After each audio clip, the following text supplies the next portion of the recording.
You'd think the world's greatest conqueror could conquer dinner too. But I'm your bedtime historian, and tonight we'll march behind Napoleon's boots to discover how an empire stumbled over something as small as a soup ladle. Imagine the smell of half-baked bread drifting through a frozen camp, the soft clink of tin spoons against iron pots, and the quiet dread that nobody dares to name. How could something meant to feed thousands turn into an invisible enemy that marched right alongside them? Why did the emperor's unstoppable army crumble from the inside out, one spoonful at a time? If your eyelids grow heavy, drifting through poisoned biscuits and secret rations, press like and subscribe. My voice will keep the campfires warm while you slip deeper into sleep. If you're half awake on your cot tonight, whisper me this: what hour did you press play? And whose boots do you imagine beside yours? Now pull your blanket closer. Listen to the crackle of distant fires. And let's take our first steps onto the icy road where this quiet tragedy begins. The road from France into the belly of Europe begins in a hush of frost. You walk among boys too young to grow proper beards, their breath puffing in tiny ghosts that vanish as fast as they appear. Boots thud in uneven rhythm, some new leather, some hand-me-downs, leaving shallow prints that disappear under drifting snow. It's a march built on promises, glory plunder, and letters home full of stories to impress girls who might wait or might not. Beside you, an officer mutters about the emperor's genius, how Napoleon's mind maps roads that don't yet exist. He doesn't mention that for all the brilliance on the battlefield, there's less certainty in the baggage carts that creak behind you. Wooden wheels struggle over half-frozen mud, each cart stacked high with barrels, sacks, and secrets. A single, misplaced crate could mean a regiment goes hungry for days. By dusk, the column halts near a grove of bare trees, branches scratching the wind like skeletal hands. Fires flicker to life, and orange constellations scattered across the white. Young men drop packs, rub raw shoulders, and cluster around the promise of warmth. A few fish stale biscuits from their coat pockets, soften just enough to chew by the steam of nearby pots. The smell of burned flour drifts on the breeze, bitter yet oddly comforting. One fact you might not expect despite centuries of siege warfare: Napoleon's supply lines were shockingly fragile. Scholars argue whether he trusted too much in speed, hoping his troops would live off the land, or whether he believed too much in newfangled innovations that hadn't been tested long enough. Some historians say the emperor's genius on the battlefield blinded him to the small daily deaths lurking in every tin and sack. The men don't care. For them, the biggest worry tonight is cold toes and whether tomorrow's march brings a skirmish worth bragging about. A few share jokes about a village girl who ran off with a drummer. Someone strums a stolen lute, plucking out a tune so thin it might shatter with the wind. You listen, huddled close enough to feel the warmth of another soldier's shoulder against yours. A quartermaster trudges by, checking crates, ticking off names on a curling sheet of parchment. He doesn't see the rats slipping under canvas covers, nibbling at sacks of flour meant to last weeks. Nor does he check the barrels of salt pork stacked near the edge, just close enough to the fire to thaw, just far enough to refreeze in the night. And in the middle of it all, somewhere in a locked chest, sit metal cans sealed with lead solder. A miracle of modern war. They say enough preserved meat to carry an army past any siege. You look up at the black sky pricked with cold stars. Somewhere ahead, past this camp, and the next, lies the promise of Moscow's richest cellars, brimming with wine storerooms of flour and sugar trophies to feed a dream of empire. But for now, there's only the hush of boots and snow, the crackle of fire, and the faint taste of iron on your tongue when you sip from a battered tin mug. A boy beside you coughs just once and wipes his mouth with the back of his glove. Nothing more than the cold, you both tell yourselves. After all, armies don't fall to soup pots. Empires don't bend to biscuit tins. Or do they? There's no consensus on how many men were lost to musket fire versus what stewed in those battered pots. Some records hint at sudden fevers that no surgeon could name, sudden fits of confusion that turned steady hands to trembling ones.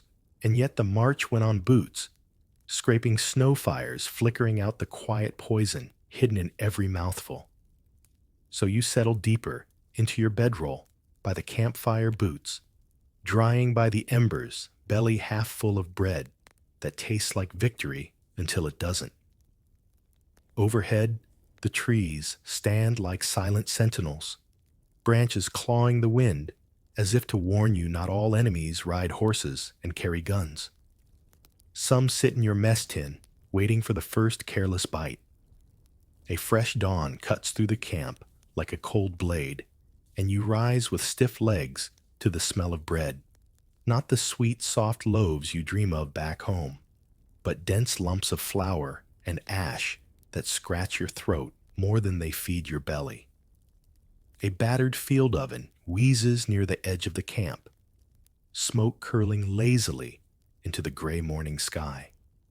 Young bakers in ragged coats knead dough with numb fingers, scraping together whatever flour, salt, and water they can find. You watch as they toss in handfuls of mystery grains, ground barley, old rye, sometimes sawdust when the sacks run low. Here's a fact to chew on with your stale crust. Napoleon's army was one of the first to rely on massive mobile field bakeries. Rolling ovens that creaked behind the main column, promising hot bread on the march. But good intentions meet muddy roads and freezing nights, and what emerges from those ovens is less a hearty loaf and more a soggy promise half-baked in haste. A boy near the oven tears off a piece, blows on it, and winces as it cracks between his teeth. Better than nothing, he mutters, spitting out a dark fleck that might be ash or might be worse. You swallow your own bite, pretending not to taste the metal tang that comes with flour, milled on rusty wheels and kneaded with lead-dusted hands. Some historians still argue whether the real enemy of Napoleon's Grand Army was the Russian winter or the food meant to fight it. Surviving journals hint at a quiet conspiracy of cost-cutting contractors and desperate quartermasters mixing ground bones into flour or passing off spoiled sacks with a smile and a bribe. There's no neat answer, just a lingering question baked into every loaf that passed through those ovens. You stand close to the warmth, feeling the sting of hot air on your frozen cheeks. The bakers work fast, too fast, flour dusting their sleeves like fresh snow. One drops a hunk of dough into a battered tin pan, lined with scraps of old paper, the ink bleeding into the crust as it bakes. Nobody cares. Warm bread is warm bread, even if it tastes faintly of yesterday's orders. Nearby, a small group of soldiers sits cross-legged on the cold ground, tearing apart the loaves with blackened fingernails. They trade rumors between bites tales of arsenic-laced flour saboteurs poisoning the grain's secret plots whispered by campfires. You listen with half an ear, half disbelief, half dread. After all, who would poison their own army, a quartermaster storms by waving off questions with a roll of his eyes. Eat your bread and march. He snaps scribbling numbers on a damp ledger. To him, bread is logistics, a simple number in a column of dwindling supplies. To you, it's a slow question burning in your stomach. What price is paid for haste when your only shield against hunger is a loaf that bites back? The ovens hiss and spit as dawn gives way to a brittle morning. Ash drifts across the camp, like gray confetti settling into uniforms' hair soup pots. You shake it off your collar, pull your coat tighter, and shoulder your pack. The road ahead waits miles of frozen earth and promises of Moscow's warmth. But first, you chew. You chew and chew, pretending not to notice the grit that grinds between your teeth, or the aftertaste that sits like lead on your tongue. Some scholars remain puzzled by how a single ration could weaken the knees of an empire that once seemed unstoppable. They sift through letters, supply lists, old bones buried in shallow graves. They find traces of lead flakes, of tin ghostly signatures, of a quiet poison that traveled faster than any enemy cavalry. As the last crust vanishes into your mouth, a bugle sounds from up the road, a hollow note that sends boots thudding through half-frozen mud once more. You fall in step with the line, the taste of bitter bread still clinging to your tongue, and the strange thought that every bite pushes you closer to Moscow. And closer to something else, too. Somewhere behind you, the ovens rattle back onto their wheels, pulled by exhausted horses that snort clouds into the dawn. Flour sacks sway like pale ghosts, trailing breadcrumbs for crows and rats alike. And you, one of thousands, march on bellyful mind, restless, and boots already heavy with secrets that no loaf can hide for long. A single wagon wheel creaks louder than the chatter of 100 boots. You drift closer to the supply train, drawn by the promise of warmth and the strange mix of smells that leaks from canvas flaps, brine, smoke-stale gunpowder. Somewhere inside these rolling boxes is the heart of Napoleon's promise: feed the army fuel, the empire never break the line. These wagons carry salt by the barrel flour in burlap sacks, lumps of hard cheese wrapped tight in oilskin.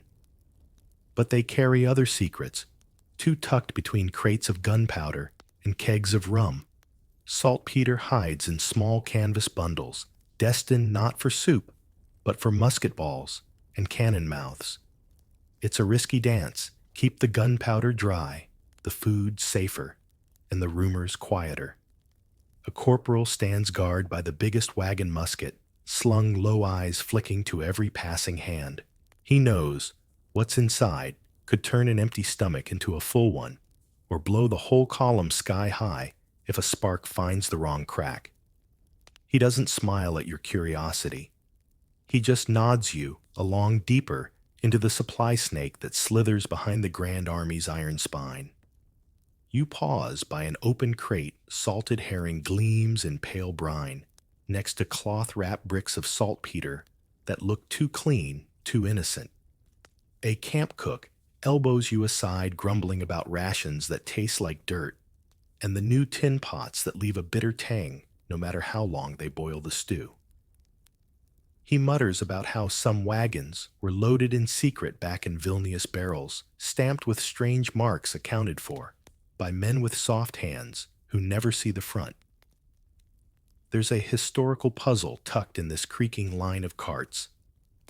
Historians still debate if the mingling of food stores and munitions was genius or madness. On paper, it saved time, one line of wagons instead of two. In practice, spilled saltpeter drifted into flour sacks, and rumors spread faster than supply lists could correct. Was it sabotage, or just the unavoidable mess of an army on the move?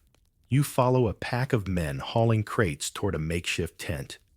Inside, the quartermaster's table is buried in scraps of paper, broken quills, and half-finished ledgers. A single candle gutters in the draft, sending shadows dancing across a stack of tin cans glinting like dull coins. These are the future, the officers say. Canned food enough to hold a siege without worry for spoilage or rot. Never mind the solder that seals each lid tight, or the whisper that the same lead lines the musket balls, clinking in boxes under the table. A young clerk offers you a scrap of smoked meat. You chew slowly, tasting brine and something metallic that sticks to your molars. Outside the tent, snow begins to fall, drifting onto the salted barrels stacked 3 high beside canvas bundles of black powder. A careless match, a single misstep, and the supply line would vanish in an orange roar. Yet the line creeps on day after day, a crawling stomach behind the hungry mouth of the front line. Some soldiers joke that they'd rather risk enemy cannon fire than chew another mouthful of salted beef soaked in gunpowder dust. But chew they do, because in Napoleon's world, hunger is the first enemy and salt the oldest weapon. You step back onto the frozen road boots, crunching through slush, where a barrel leaked brine all night. Ahead, the wagons lurch forward, pulled by horses with ribs you can count from 20 paces. One stumbles, nearly toppling a crate of tin cans that clang together like iron bells. A boy leaps to steady it, curses under his breath, and wipes saltpeter dust from his sleeves. There is no scholarly consensus on whether these rolling kitchens and armories were a sign of modern genius or desperate improvisation. But as you trail the supply wagons toward the horizon, you can almost taste the paradox, a meal designed to keep you alive mixed with the powder meant to kill your enemy. Salt-led secrecy and the soft promise of one more night with a full belly. If only the wagons didn't whisper so many quiet lies. You adjust your pack, pull your collar higher against the biting wind, and watch the last wagon disappear into a swirl of snow. The boots ahead keep marching. The wagons keep creaking. And somewhere behind canvas, flaps and locked crates, tomorrow's dinner waits half promise, half poison. The next time you see those tin cans up close, they're stacked like dull trophies beside a half-frozen stream. Soldiers crouch in the sludge, banging them open with bayonets, pocket knives, even the butt of a musket if the metal refuses to give. The promise is simple preserved meat, fresh as the day it was sealed, at least in theory.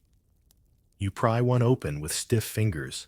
The lid gives with a soft pop, a wet sigh of escaping air that smells half like hope, half like regret. Inside, gray lumps floating in greasy jelly, shimmering with a thin rainbow sheen when they catch the morning light. No feast, but in a camp, where last night's bread still scratches your throat, it might as well be gold. When these cans first joined Napoleon's supply train, they were revolutionary. A clever trick born from French ingenuity. Nicolas Appert, a candy maker turned food savior, found a way to boil and seal meat tight in tin, shutting out rot and flies. It was a promise, whispered down the line, no more spoiled barrels of beef, no more hunger, gnawing holes through discipline and morale. Yet you sit here now, boots sinking in the mud, poking the gray meat with your bayonet tip. The taste is faintly metallic, tinged with something you can't name, something that sits heavy in the back of your throat, just behind the warmth of salt and fat. You swallow anyway. You all do. Nobody wants to believe the miracle might be flawed. Some scholars remain divided over how much Napoleon himself knew about the new technology's hidden danger. Lead solder sealed each tin, a fast, cheap fix that worked until the solder flaked into the food below. Was it ignorance or a calculated risk to keep the army moving? Beside you, 2 men trade bites straight from the same can. One pulls a face, swears it tastes of iron filings. The other laughs, scooping up another chunk. Better tin meat than nothing at all, he says. And they both nod, like they're convincing each other more than themselves. A corporal trudges past with a sack of unopened cans slung over his shoulder, shouting for the cook to melt snow for the next batch. A few steps behind him, a stray dog sniffs at a discarded lid tongue, flicking the oily scraps. Somewhere beyond the tree line, ravens watch with gleaming eyes, patient inheritors of tomorrow's scraps. It's a quiet scene that hides its own rebellion. When the first cases of strange stomach cramps spread through the ranks, officers blame the cold, the water, the local air. Anything but the tins, stacked like silver promises in wagon beds. Historians still argue whether anyone in the high command read the few warning letters that trickled in from the front complaints of sour taste metal flakes drifting like gray snow through the broth. You toss your empty can aside, hear it clatter down the stream bank, where dozens more glint under a dusting of frost. If you could line them all up, they'd mark a trail from the banks of the Niemen to the ruined cellars of Moscow's silent monuments, to a gamble that turned dinners into landmines for the gut. Nearby, a cook tests the next pot with the tip of his knife, squinting into the gray stew bubbling over an open flame. He tastes it, grimaces, then shrugs. You know he'll ladle it out anyway. Nobody wants to starve, and few dare question the barrels that feed an emperor's dream. Surviving diaries paint the same picture over and over: a soldier's spoon, scraping tin, the clink of lead flakes against enamel teeth, the quiet hope that this meal might be different. But it never is. And so you shovel down another bite, because tomorrow's march demands full bellies no matter what swims inside. There's no clear marker when the tragedy shifts from rumor to truth, when the men stop blaming village wells and start glancing at the cans stacked in neat rows. But it happens here, somewhere along a muddy bank by a trickling stream, where soldiers chew in silence, eyes fixed on tomorrow's road and the dull shine of metal that feeds them. By dusk, the stream runs black with scraps and grease lids drifting like dead leaves on the current. The campfire smoke curls upward into a sky already heavy with snow. Boots shuffle in the dark, searching for warmth and a bit of hope inside the next tin, waiting to be cracked open, sealed shut, with secrets that taste faintly of lead and quiet despair. Snow crunches under your boots as you drift toward the line for tonight's rations, if you can call them that. The air is thick with the bitter stink of salted meat boiling low over sputtering fires. Men huddle close bowls in hand eyes, squinting against the smoke that sticks to everything: your coat, your hair, the raw corners of your mouth. You bend closer to see what the cook ladles out. Gray lumps of beef swim alongside soft hunks of yellow fat flecked with bits of gristle, and if rumors to be believed, worse things still. The men call it salt horse, a nickname that makes you smile until you remember what they mean. Spoiled beef that's been salted so hard it could last forever, or rot right under your nose if the barrels crack open too soon. One soldier lifts his bowl and sniffs.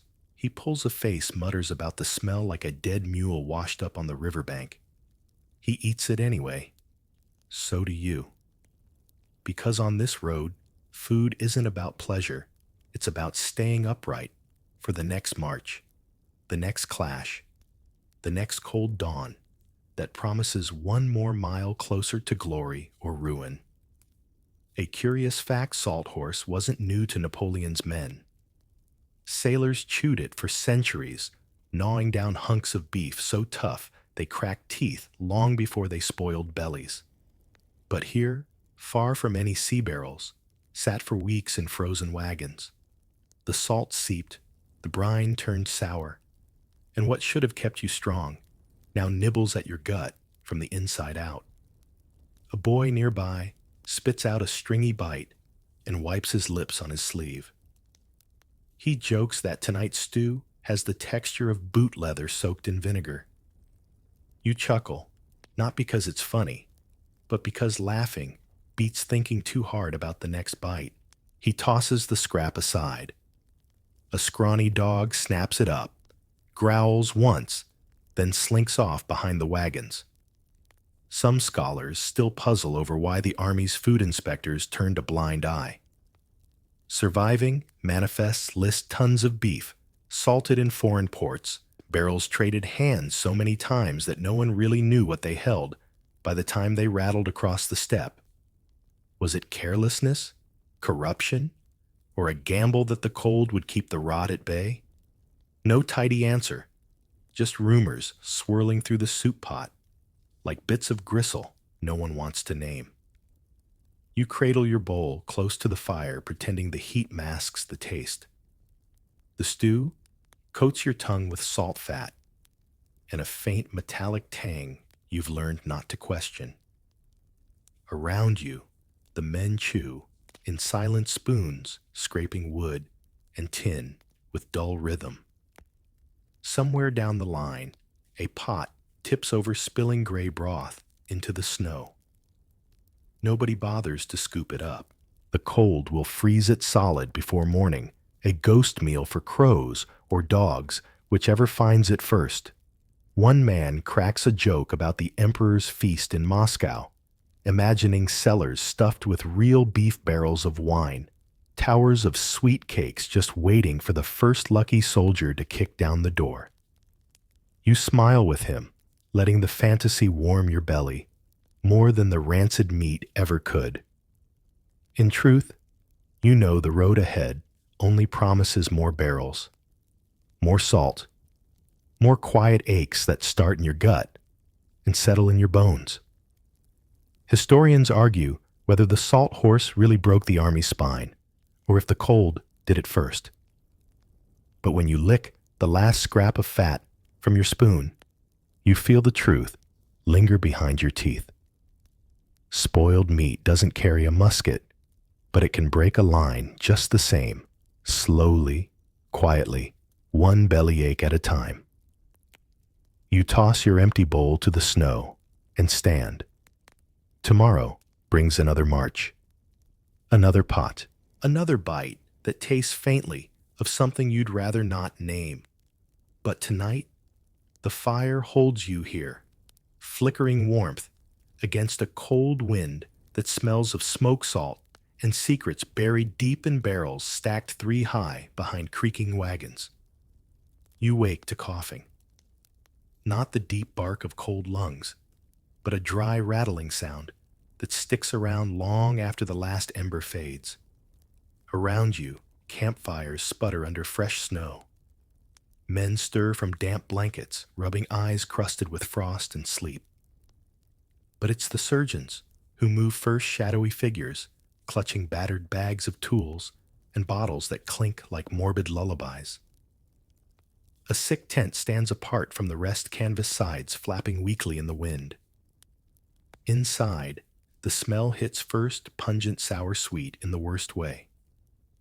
Rows of rough cots cradle bodies that twitch in fevered sleep or stare blankly at the ceiling's moldy seams. Some mutter about visions, flickers of silver flakes of metal drifting through soup, a taste that doesn't wash away. The military surgeons pace the narrow aisle coats, buttoned too tight against the chill. They sniff, they prod, they scribble quick notes in ledgers already stained with old blood. You catch a fragment of conversation, something about bad air miasma that slips between tents and digs into bones. They blame the swampy fields, the crowded wagons, the half-rotten stew. Anything but the bright solder that lines each tin like a tiny saboteur. A simple fact lies beneath the hum of scalpels and whispered prayers. Medical knowledge in Napoleon's day had no room for invisible poisons. Germ theory was decades away. Lead solder, just clever metalwork to keep food fresh, not a silent curse that ate nerves and drove men to madness. A boy shivers on a cot, eyes wide mumbling about shiny flakes in his soup. A surgeon pats his shoulder, offers a mouthful of weak broth. You catch the irony, comfort served in the very thing that's killing them. Some surgeons suspect nothing. Some suspect everything but dare not say it aloud. If word spread that the Emperor's miracle rations were traitors in disguise, what would keep these men marching forward? There's a tiny debate tucked inside every doctor's satchel. Some historians claim a few field surgeons whispered warnings, up the chain letters lost or burned before they reached Napoleon's table. Others argue no such pleas were ever written at all, drowned by the din of cannon fire and victory reports that made no room for sickbeds and quiet deaths. Outside the tent, a medic scrubs his hands in snow-melt breath, fogging around chapped lips. He mutters about the endless cough, the fevers that linger even after wounds heal. He doesn't look you in the eye when you ask about the stew. Instead, he gestures at the horizon. Moscow, he says, Moscow will fix everything. Warm fires, full cellars, a roof over the men's heads. Just a few more weeks. Just one more push. Back inside the tent, sags under its own sorrow. A man retches into a wooden bowl, wipes his mouth, and curls into his blanket as if he might vanish inside it. Another mutters prayers in 3 languages, lips dry eyes, tracing invisible maps on the canvas overhead. You watch, feeling the sting of cold creep back into your fingertips. There's no dramatic battle here, just bodies leaking heat into the frost. Each breath, a gamble that tomorrow's march will come. A surgeon leans close, checks a pulse size. He scribbles a note, tucks it into a coat pocket, and moves on. Outside, the morning drums beat their steady threat, stand up, fall, and march on. You slip back into line with the living shoulders hunched against the wind. Somewhere behind you, the sick tent flaps in the breeze like a ghost. The surgeons stay behind blades, sharp explanations, sharper still, bad air swamp, fever, exhaustion, anything but what rattles quiet in each tin spoon and waits to bloom in the bones. You keep your head down, your boots moving. Tomorrow's soup waits. So does the cough, the ache, the secret that no one names out loud. And still, the surgeons watch their ledgers filling with questions that history will argue over long after the last drumbeat fades. Dawn breaks over white fields so flat and endless, you lose the road every few paces. Boots crunch through crusted snow. Breath curls around your scarf, and somewhere behind you, the grand army stretches for miles, a serpent of frost-bitten ambition, winding into a land that wants nothing to do with it. This is Poland in winter, or what's left of it, when Napoleon's men come tramping through. Every step squeaks underfoot, brittle and sharp like old bones. The wagons lurch forward in jerks and shudders horses wheezing clouds of steam that freeze on their flanks in strange, glistening patches. You watch a wheel break through an ice-crusted rut, one more jolt to rations already too stubborn to thaw. The bread from yesterday, hard as musket balls by morning. A man swings his pack against a tree to break the loaf into pieces small enough to chew without cracking a tooth. Another stands over a stew pot knife, scraping frost from chunks of salted beef before tossing them into lukewarm broth that freezes again if the fire sputters for even a moment. One quiet fact they never mention. In the glory books, cold kills your appetite first, then your courage. Scholars still squabble over whether the real wound was frostbite on toes or poison in tin, but either way, it gnaws at you in silence. Somewhere behind the bivouac, the supply wagons sit in tight circles, barrels stiff with ice tins, turned rock solid, impossible to pry open unless you boil them like cannonballs. You drift past a knot of men, huddled around a struggling fire, A pot perches above the flames, black smoke curling around it like an omen. The cook stirs with a broken musket rod, chasing half-thawed lumps around in the gray slush. Nobody jokes anymore about salt horse.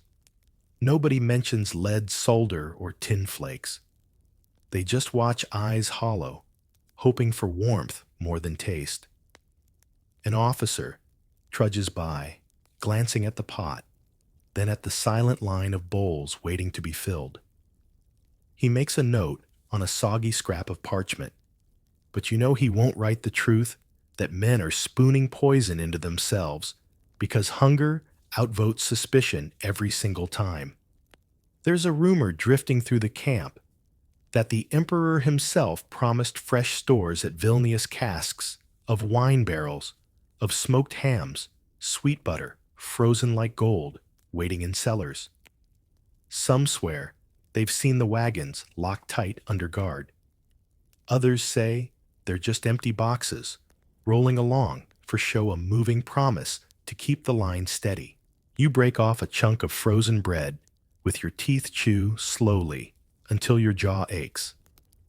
The snow squeaks under shifting boots as the column edges forward again, another mile east, another few rations burned through. Someone shouts about a dead horse up the line, its ribs jutting through a dusting of frost. Men glance at it, then at the pot, silent calculations no one dares speak aloud. Historians still puzzle over how much these men understood. Did they suspect the same tins that fed them were weakening them? Did they know the cold only sealed the bargain tighter, turning warm stew into lead-laced sludge that stiffened limbs faster than any musket ball could? The wind picks up, carrying your breath away in ragged wisps.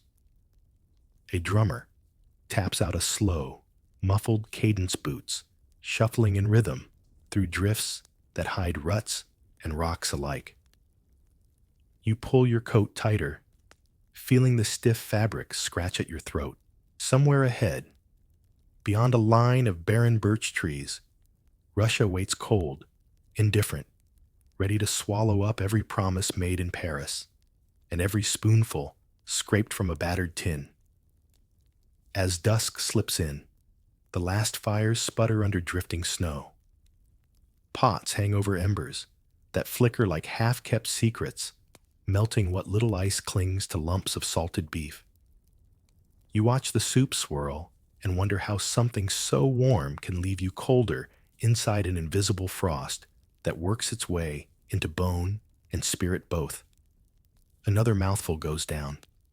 Another rumor flickers through the line Moscow's richest cellars, brimming with real bread, fresh meat wine, so sweet it melts all memory of what the road did to your belly.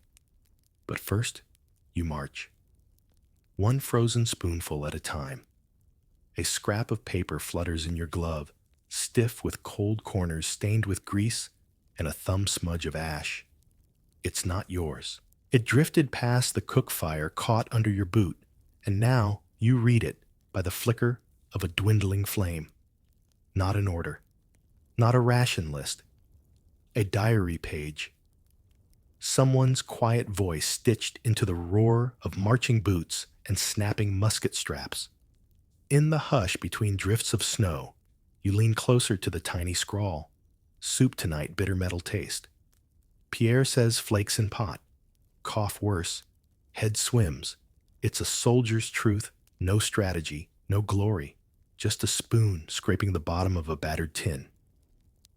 Somewhere down the line, a man huddles near a dying fire pen, scratching at the edge of sanity. This rare diary will survive the road where its author might not. Historians clutch these scraps centuries later, peering at stains and half-frozen ink to piece together what no official report dared admit. By the guttering light, you read on, Captain says, it's swamp air. Doctor says same. I think soup. The page ends there. No sign-off. No next line. Maybe there was one more carried away by wind, or slipped under a boot like yours. You pocket the scrap slip back to the circle of men crouched around tonight's pot. A ladle clanks against iron metal scraping metal, echoing too loud in this hush. The soup is thinner tonight, snow melt, and scraps of salt horse so pale they look like driftwood bobbing in muddy broth. Someone stirs, someone coughs, someone mutters about home in the same breath they taste the same quiet poison. Here's your fact for the road. A handful of surviving diaries mention these metal flakes, tiny bright flecks floating in a stew meant to keep a man alive. Some say they saw silver glimmers like fish scales on the surface swirling away when the spoon dipped in. Some say they didn't see them at all, just felt them later, when hands shook too soon, when a leg refused to obey the mind. You sip. The metal taste is faint, or maybe imagined like snow on your tongue, cold and sharp. A corporal beside you glances at your bowl, shrugs. He's heard the rumors too, but his spoon dips in all the same. There's no room for worry when your ribs rattle like wind chimes in a gale. Not far from the fires, a man sits alone with his boots off. He hums a song his mother used to sing, scribbles the tune into the margin of a letter that will never reach home. He pauses, writes a single line about a dream I saw tin floating in my soup, tasted lead, woke sweating. Then the humming resumes soft and cracked like a broken fife. Scholars still argue whether these diaries were scraps of truth or fevered fancy, if madness from starvation warped memories, or if the lead leached slowly into minds that could not hold the weight. They squint at faded lines, trace smudged signatures, debate if these men died from Russian cold or French invention. You fold the scrap into your pocket stand, slowly boots sinking into the slush near the fire. The stew hisses where the last ladle dips low, scraping the pot's scorched bottom for one more bite. A sergeant barks that tomorrow the road turns east again toward Moscow's cellars, Moscow's warmth, Moscow's illusions. Your breath puffs ghosts into the dark, mingling with the others, hundreds of quiet souls swallowing soup spiked with secrets. Somewhere in the drifting snow, more pages scatter ink on parchment, telling the story nobody at headquarters wants to read. And you spoon, in hand, belly half full dream of tomorrow's bowl, just warm enough to fight the frost, just tainted enough to sharpen the rumors. A cough crackles near the fire.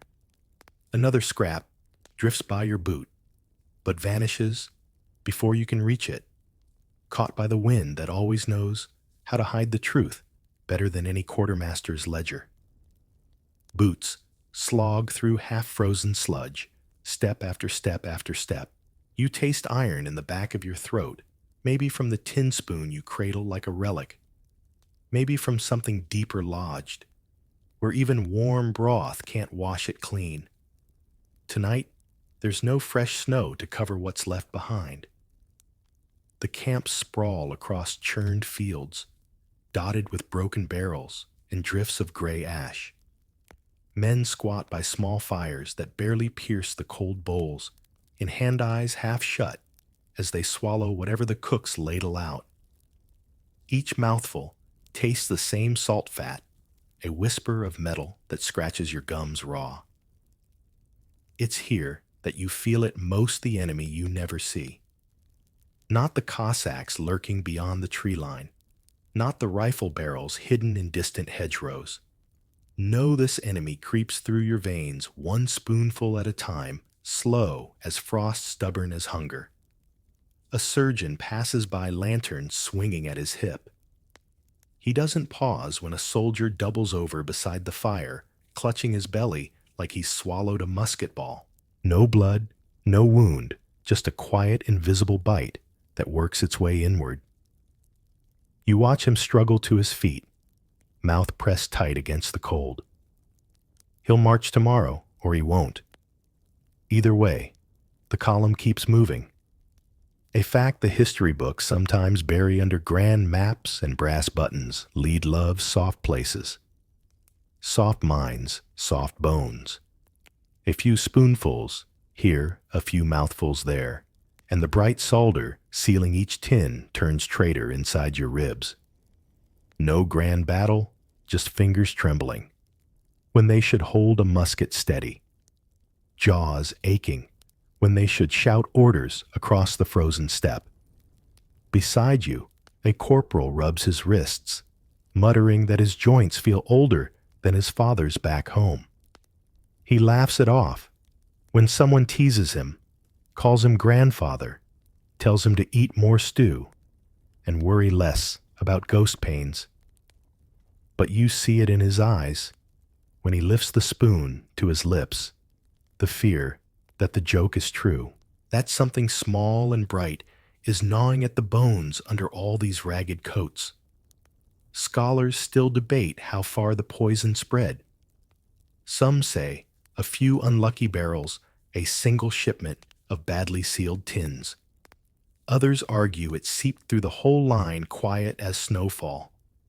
Diaries whisper about hair falling out in clumps of trembling hands that couldn't load a rifle, of sudden fits that sent men raving through the camp like haunted dogs.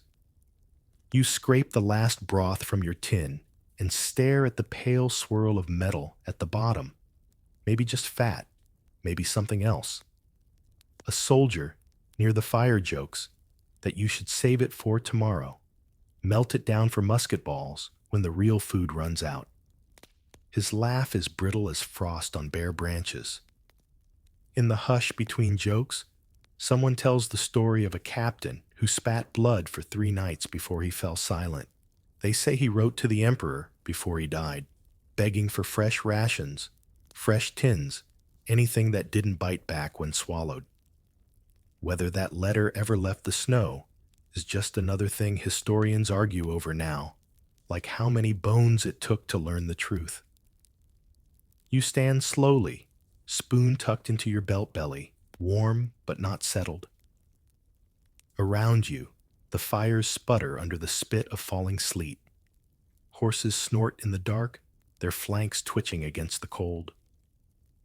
The wagons creak somewhere beyond sight, barrels stacked tight with tomorrow's rations, quiet metal coffins, each one sealed with a soldered promise that might outlive you.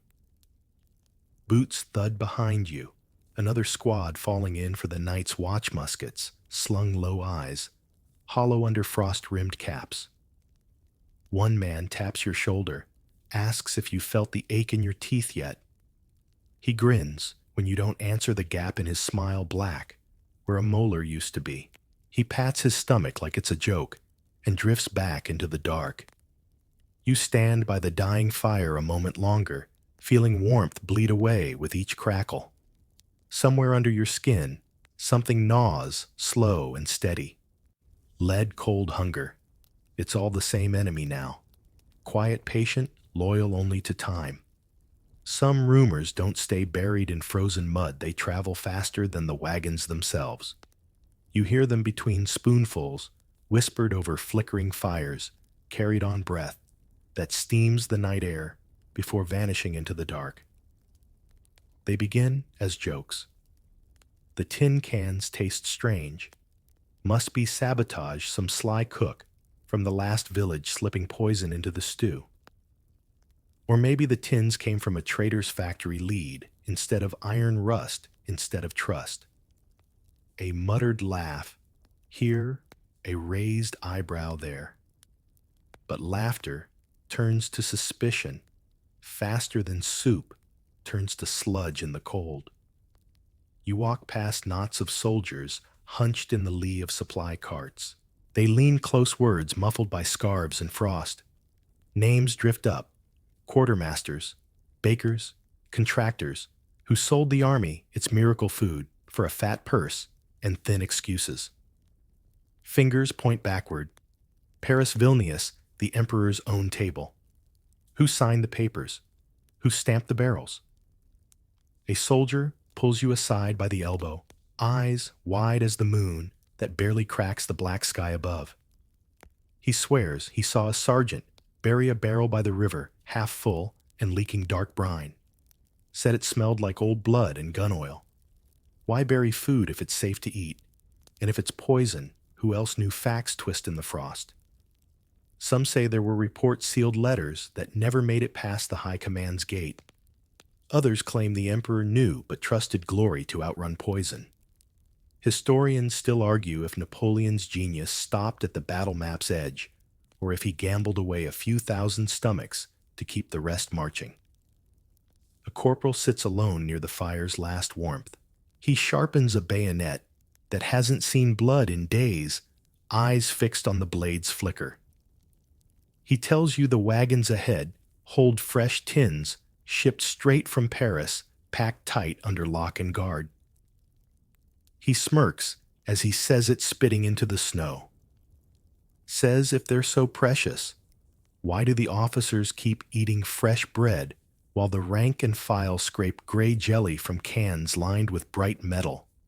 You remember the boy who coughed blood 3 nights ago, wrapped now in a thin blanket behind a cart. No fever from musket wounds, no gangrene. Just a quiet decay that no surgeon will name. You can't help but wonder if that rumor's true too, that the poison sits not just in tin, but in every barrel of flour, every salted slab of beef, every careless hand that signs a ledger and pockets the difference. Nearby, a drummer boy hums a tune that sounds like the village church bells back home. He beats the rhythm on his battered drum with a spoon handle softer than the wind threading through the wagons. He asks you in a whisper, did the emperor know? Did he taste it first? Or did he trust the wagons and barrels more than the men who cracked them open? No one answers. The scholars who argue centuries later find scraps of letters, some half-burned, some tucked into coat linings, recovered from shallow graves. There's no neat truth, only the echo of tin scraping tin and boots scraping snow. The rumor's the only warmth left tonight, curling around your ribs like a slow ember. It burns just hot enough to keep the next spoonful down, just bitter enough to remind you not all poison lives in barrels. Some drips from careless pens, clever contracts, or the silence between command tents and supply carts. You close your eyes as the fire crackles out. The wind rattles empty tins stacked by the wagons, each one a ghost, clanging its secret in the dark. Men roll deeper into blankets, boots pressed to bellies that grumble through the frost. Tomorrow, they'll march again, boots pounding rumors into the road, one lead-flaked bite at a time. When the Grand Army finally stumbles into Moscow, they expect warmth walls and cellars brimming with salvation. Instead, they find hollow streets echoing with the hiss of wind through broken shutters, silence heavier than cannon fire. Fires flicker in hearths abandoned by those who fled or burned what could not be carried. The emperor's prize lies waiting empty halls, cold stone promise turned mirage. You drift through wine cellars half looted and storerooms stripped to bone. A barrel here, a crate there spoils too stubborn to burn. Men pry open casks with bayonets, scrape crusted honey from jars, gnaw stale bread that tastes like old wood and damp air. Some stumble on wine, sweet heady slipping warmth down throats that barely remember how it feels. But the warmth is fleeting gone by dawn when the leaded tins reappear. A young conscript drags you into the cellar's shadow eyes, wild with hunger and disbelief. He shows you a row of cracked barrels, pickled fish, floating in brine, turned cloudy salted pork, swimming in oil, gone sour. He grins, dips a hand, pulls free a piece that slips between his fingers like soap. He laughs as he chews. You look away, pretending not to see the flakes of gray drifting in the brine like drowned coins. Here's your cold fact: they reached Moscow, but Moscow never welcomed them. Historians bicker. Still did the emperor think he'd find banquets waiting in gilt halls? Did he expect the city's riches to fill bellies grown hollow on the march? Some argue he misjudged the Russians. Others claim he trusted the myth of Moscow's abundance more than the tins rattling in every supply cart behind him. In cellar, shadows rumors curl thicker than wine fumes.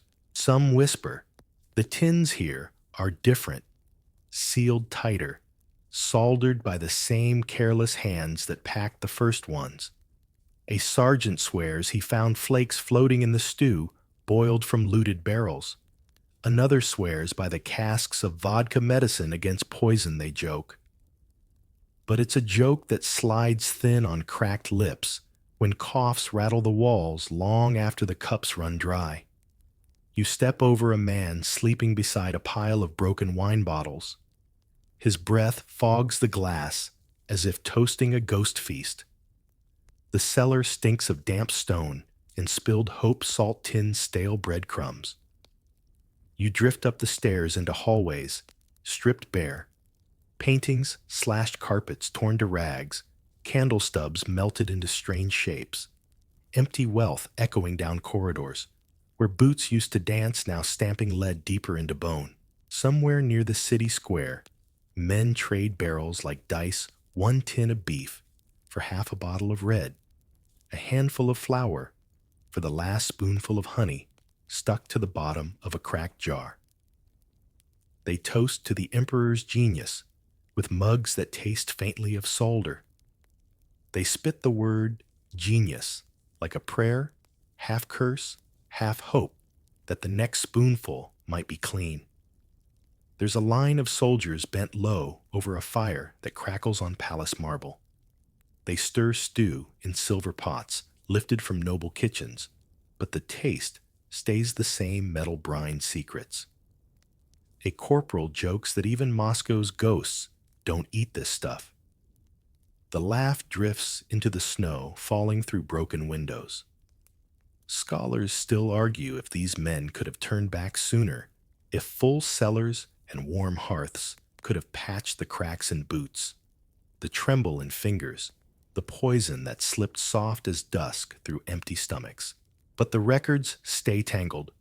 Letters, burned barrels, buried tins scattered like breadcrumbs across an empire that fed on itself one quiet bite at a time. You lean against a cold wall spoon dangling from gloved fingers. Somewhere down the corridor, a door bangs in the wind. The fires flicker, low shadows spill wide. Tomorrow they'll march backward, empty bellies, empty cellars, tin cans rattling secrets all the way home. Boots turn back over frozen ground, retracing steps once stamped with victory songs, now replaced by silence and the hush of snowfall swallowing every boast. The retreat, no trumpet, no banners, just men half hunched under packs that feel heavier than cannons. In their hands, battered tins swing like iron bells, dull echoes of promises that failed to keep the cold at bay. At the edge of an abandoned village, a cook's fire sputters under a makeshift lean-to. You stop to warm your hands. Though warmth is a lie tonight, wood too wet to catch soup, too thin to steam. He ladles it anyway, tin dipping into a pot, scabbed black with old scorch marks. The rations taste the same salted beef, steeped in frost, and a faint tang that clings to the back of your throat like a secret. A boy beside you chews without looking up. His fingers tremble on the spoon's handle, chapped knuckles cracked and bleeding. He asks if the road home tastes like lead too. You say nothing. What would you say? You both swallow another bite because the road doesn't care what poisons you carry as long as your feet keep moving. One fact, the old records don't hide the retreat from Moscow devoured men faster than muskets ever could. Not just by frostbite and hunger's claws, but by the quiet betrayal hidden in tins once hailed as saviors. Scholars still circle the same puzzle. Was it supply line, sabotage, blind ignorance, or just the bitter price of feeding an empire too big to swallow its own promises? At the roadside, you pass barrels cracked open by desperate hands, salt horse hacked away in hunks with bayonet tips, the meat frozen so stiff it might as well be pine.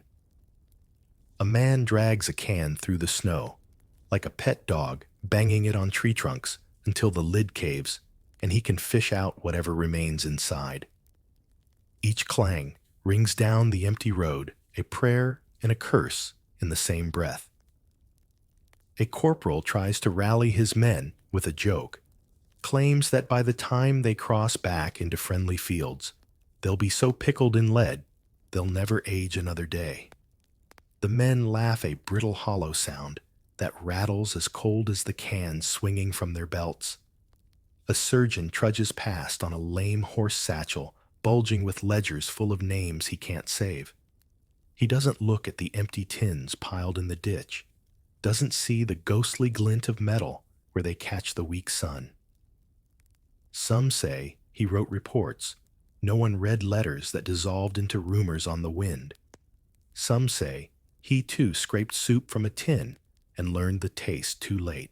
The wind howls low through leafless trees, carrying scraps of burnt orders, old parchment whispers of an emperor's dream, drifting backward with every shuffled step. The men don't speak of Moscow now, only the next mile, the next handful of stale bread, the next chance the soup might not taste like solder and regret. There's no glory in this road, only soft, slushy snow, and boot soles worn to holes. Yet you march spoon tucked under your belt, like a charm, because somewhere ahead, beyond the barren fields and broken villages, waits a promise of warmth that may never come. Maybe it's Paris. Maybe it's just a clean bowl and bread that doesn't bite back. Historians later argue if this retreat was always doomed, if the real line broken was not by muskets or sabers, but by the quiet slip of lead into soup pots. They dig up shallow graves along the road, find traces in bone flakes and teeth. They write papers, speak in hushed lectures about how an army can poison itself without a single shot fired. You toss the empty tin into a ditch where others glint like fallen metals. The fire sputters behind you as the column shuffles forward, boots scraping slush hands gripping spoons that remember the taste of victory turned bitter. One step, another, a belly half full of secrets, and the cold road winds on. Morning comes late when you're walking backward through Europe, gray dawn, draped in silence boots, dragging through fields, now pocked with shallow pits, where the earth swallowed hope in lumps of frozen soil. No songs here, no drums, only the hush of wind through skeletal trees, the scrape of tin against belts, and the slow crunch of feet passing places where they'll never return. A mile off the road, a break in the tree line reveals what's left behind, mounds of churned dirt, crosses made from snapped rifle stocks, a few battered helmets perched like crownless relics on sticks. Forgotten graves dot the retreat, like punctuation marks, silent reminders that not every death came from bayonets or frost. Some came from within, carried by spoons and cans gnawed into bones, one meal at a time. You pause by a sunken pit, its snow-crusted edge a thin barrier between this world and what's buried underfoot. A corporal kneels nearby, hat in hand, whispering a prayer half remembered from his mother's lips. His breath fogs over the name carved into a plank, Jacques 21. No regiment, no rank, just a name and a question. The wind never stops asking, did he fall to enemy fire or to the emperor's quiet poison? Here's a fact they rarely carve into monuments decades later, When these burial sites are dug by farmers or found by scholars, hunting relics, they test the bones. Under the dirt, they find lead-tiny flecks where blood once flowed, where marrow once grew strong enough to lift a musket or swing a blade. Historians argue over the samples, cross-reference letters with rosters, argue if the poison came from a single shipment or 1,000 careless lids. You trace a boot print in the frozen ground, feel the crunch under your heel. Around you men move on, without pausing eyes. Fixed on the horizon, they pray will bring warmth before it brings another grave. Some mutter that these plots are lucky, at least a plank, at least a name. Others won't get that. The snow will cover them. The next thaw will claim them. The road will forget where they fell. In the hush of the line, a sergeant shares an old rumor, like a bedtime story for the half-frozen. He says the tins were a gift, an invention so clever it outwitted hunger itself. Then he taps his temple, says hunger never forgives tricks. The men around him laugh brittle as dead branches snapping underfoot. They chew the last crumbs of biscuit swallow air and try not to taste the lead they swear they feel in their teeth. Near a half-buried cart, empty cans pile up like tarnished trophies. A boy kicks one aside, watches it roll into the open grave landing with a hollow clink beside a bundle of old bones. He mutters that maybe it belongs there, metal and marrow, all of it carrying the same secret under Europe's frost. There's no debate here on the road, only the steady shuffle past another wooden marker, another shallow mound, another whispered prayer that the next mile won't end the same way. The argument belongs to the future scholars behind desks, warm with lamp oil fingers, tracing lead in ancient femurs, arguing about numbers that never match. How many tins? How many mouths? How many graves? No one marked at all. You shoulder your pack, adjust the spoon at your belt. One more step, boots sinking deep into snow, stamped with names the world has half forgotten.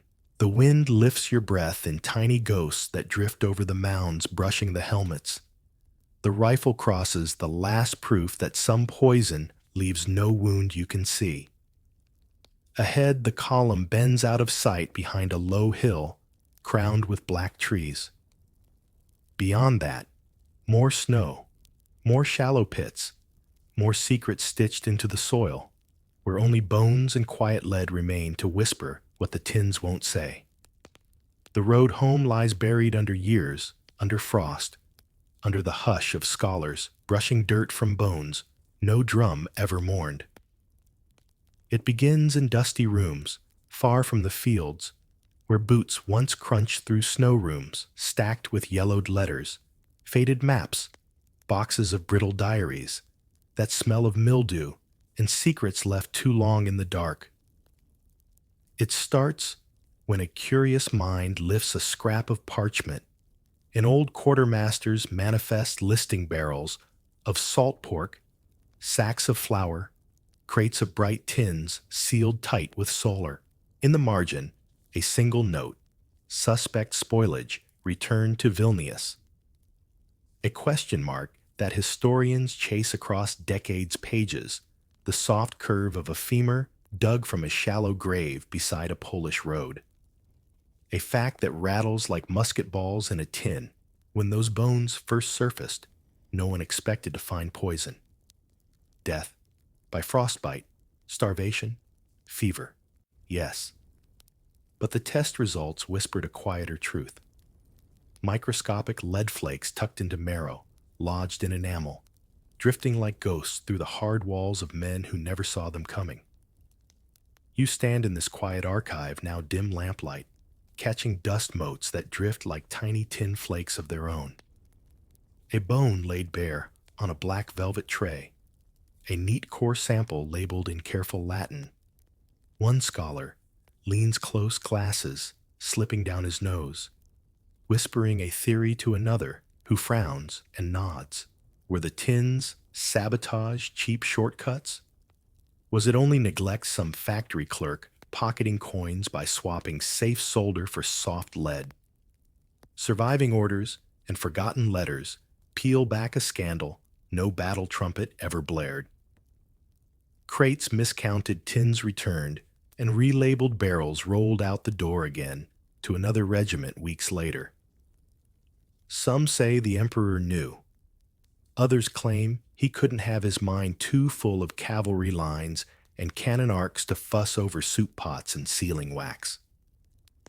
One historian taps a cracked diary, "I saw metal in my stew tonight." Another points to a death ledger, fever confusion, fits of rage scrawled in the surgeon's cold hand. They argue over the gaps, missing pages, burn notes the thousand ways truth rots under war's boots. In a laboratory far from the graves, a technician watches a sliver of bone dissolve under a glass slide. The numbers on his screen tick upward, tiny measurements, quiet proof of how a ration meant to preserve life turned traitor. He leans back in his chair, rubs the back of his neck, and wonders aloud if a soup ladle could break an empire.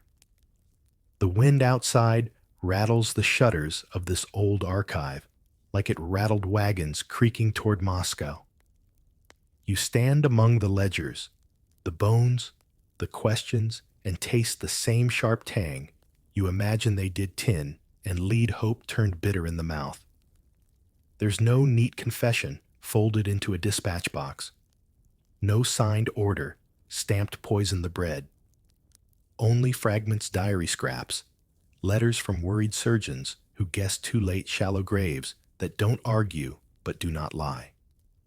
Scholars keep testing the bones, old soldiers given no monuments, yet tasked with carrying the truth through centuries of silence. Each tiny flake of lead under a microscope is a whisper that the supply lines did more damage than enemy muskets ever managed. And so piece by piece, the scandal unseals itself like a battered tin pried open with a bayonet in the snow. The quiet poison speaks at last through marrow and enamel and ghostly filings that outlasted boots, drums, and an emperor's iron will. Somewhere beyond these pages waits the final question. If history unseals a secret, does it fix the wound? Or just remind us how easily a spoonful can topple an empire when no one is watching the solder cool boots on frozen mud? Tin, rattling in wagons that no longer creak forward, but stand cracked open like empty coffins. And somewhere, above the shallow graves and yellowed ledgers, the ghost of an emperor stares into the hush, unanswering, unbothered, still a riddle wrapped in metals no rumor can quite unpin. You stand, now, at the edge of it all. The story loops back to the question nobody could ask out loud when frost bit deeper than any bullet. Did he know? Did Napoleon, master of maps and maneuvers, genius of cavalry, arcs and forced marches, glance at the tins stacked neat in wagons and wonder what lined their bright seams? Some historians insist he couldn't have an emperor too busy chasing czars across snowfields to bother with barrels and solder. Others say the letters did reach him, that whispers trickled up the chain while the lead trickled down the spines of boys too young to grow proper beards. Some claim he gambled better to march men half poisoned than starve them whole. One fact flickers stubbornly in the margin of every dispatch, every scrap of rumor half burned in the fire. The tins were modern, clever, necessary. A future packed in bright solder rolled forward on creaking wheels to feed an army that outran its own shadow. The future just came laced with an irony too heavy for bone to carry. Here at the end, you stand by the last cold campfire, staring at a battered tin half buried in snow. The wagons are gone now, the rations long devoured or dumped into ditches like secrets nobody wanted to taste twice. The snow drifts smooth over graves, with no name bones laced with quiet metal that outlasted drums and declarations. You run your thumb along a rusty lid, feel the groove where the solder once sealed a promise. You will live another mile. Maybe it did, maybe it didn't. Maybe it fed an emperor's ambition more than any man's hunger. There's no neat answer, just a silence that settles deeper than any musket roar ever did. Scholars gather in warm rooms centuries later to argue the same unanswerable thing. They sift bones under bright lamps, weigh flakes of lead on scales too precise for rumor to escape. They write footnotes about supply chains, sabotage, negligence, cost-cutting that dripped from Paris all the way to the banks of the Berezina. Outside the archives, you can almost hear the boots again crunching snow, rattling tins, a line of boys older than their years and younger than the myth.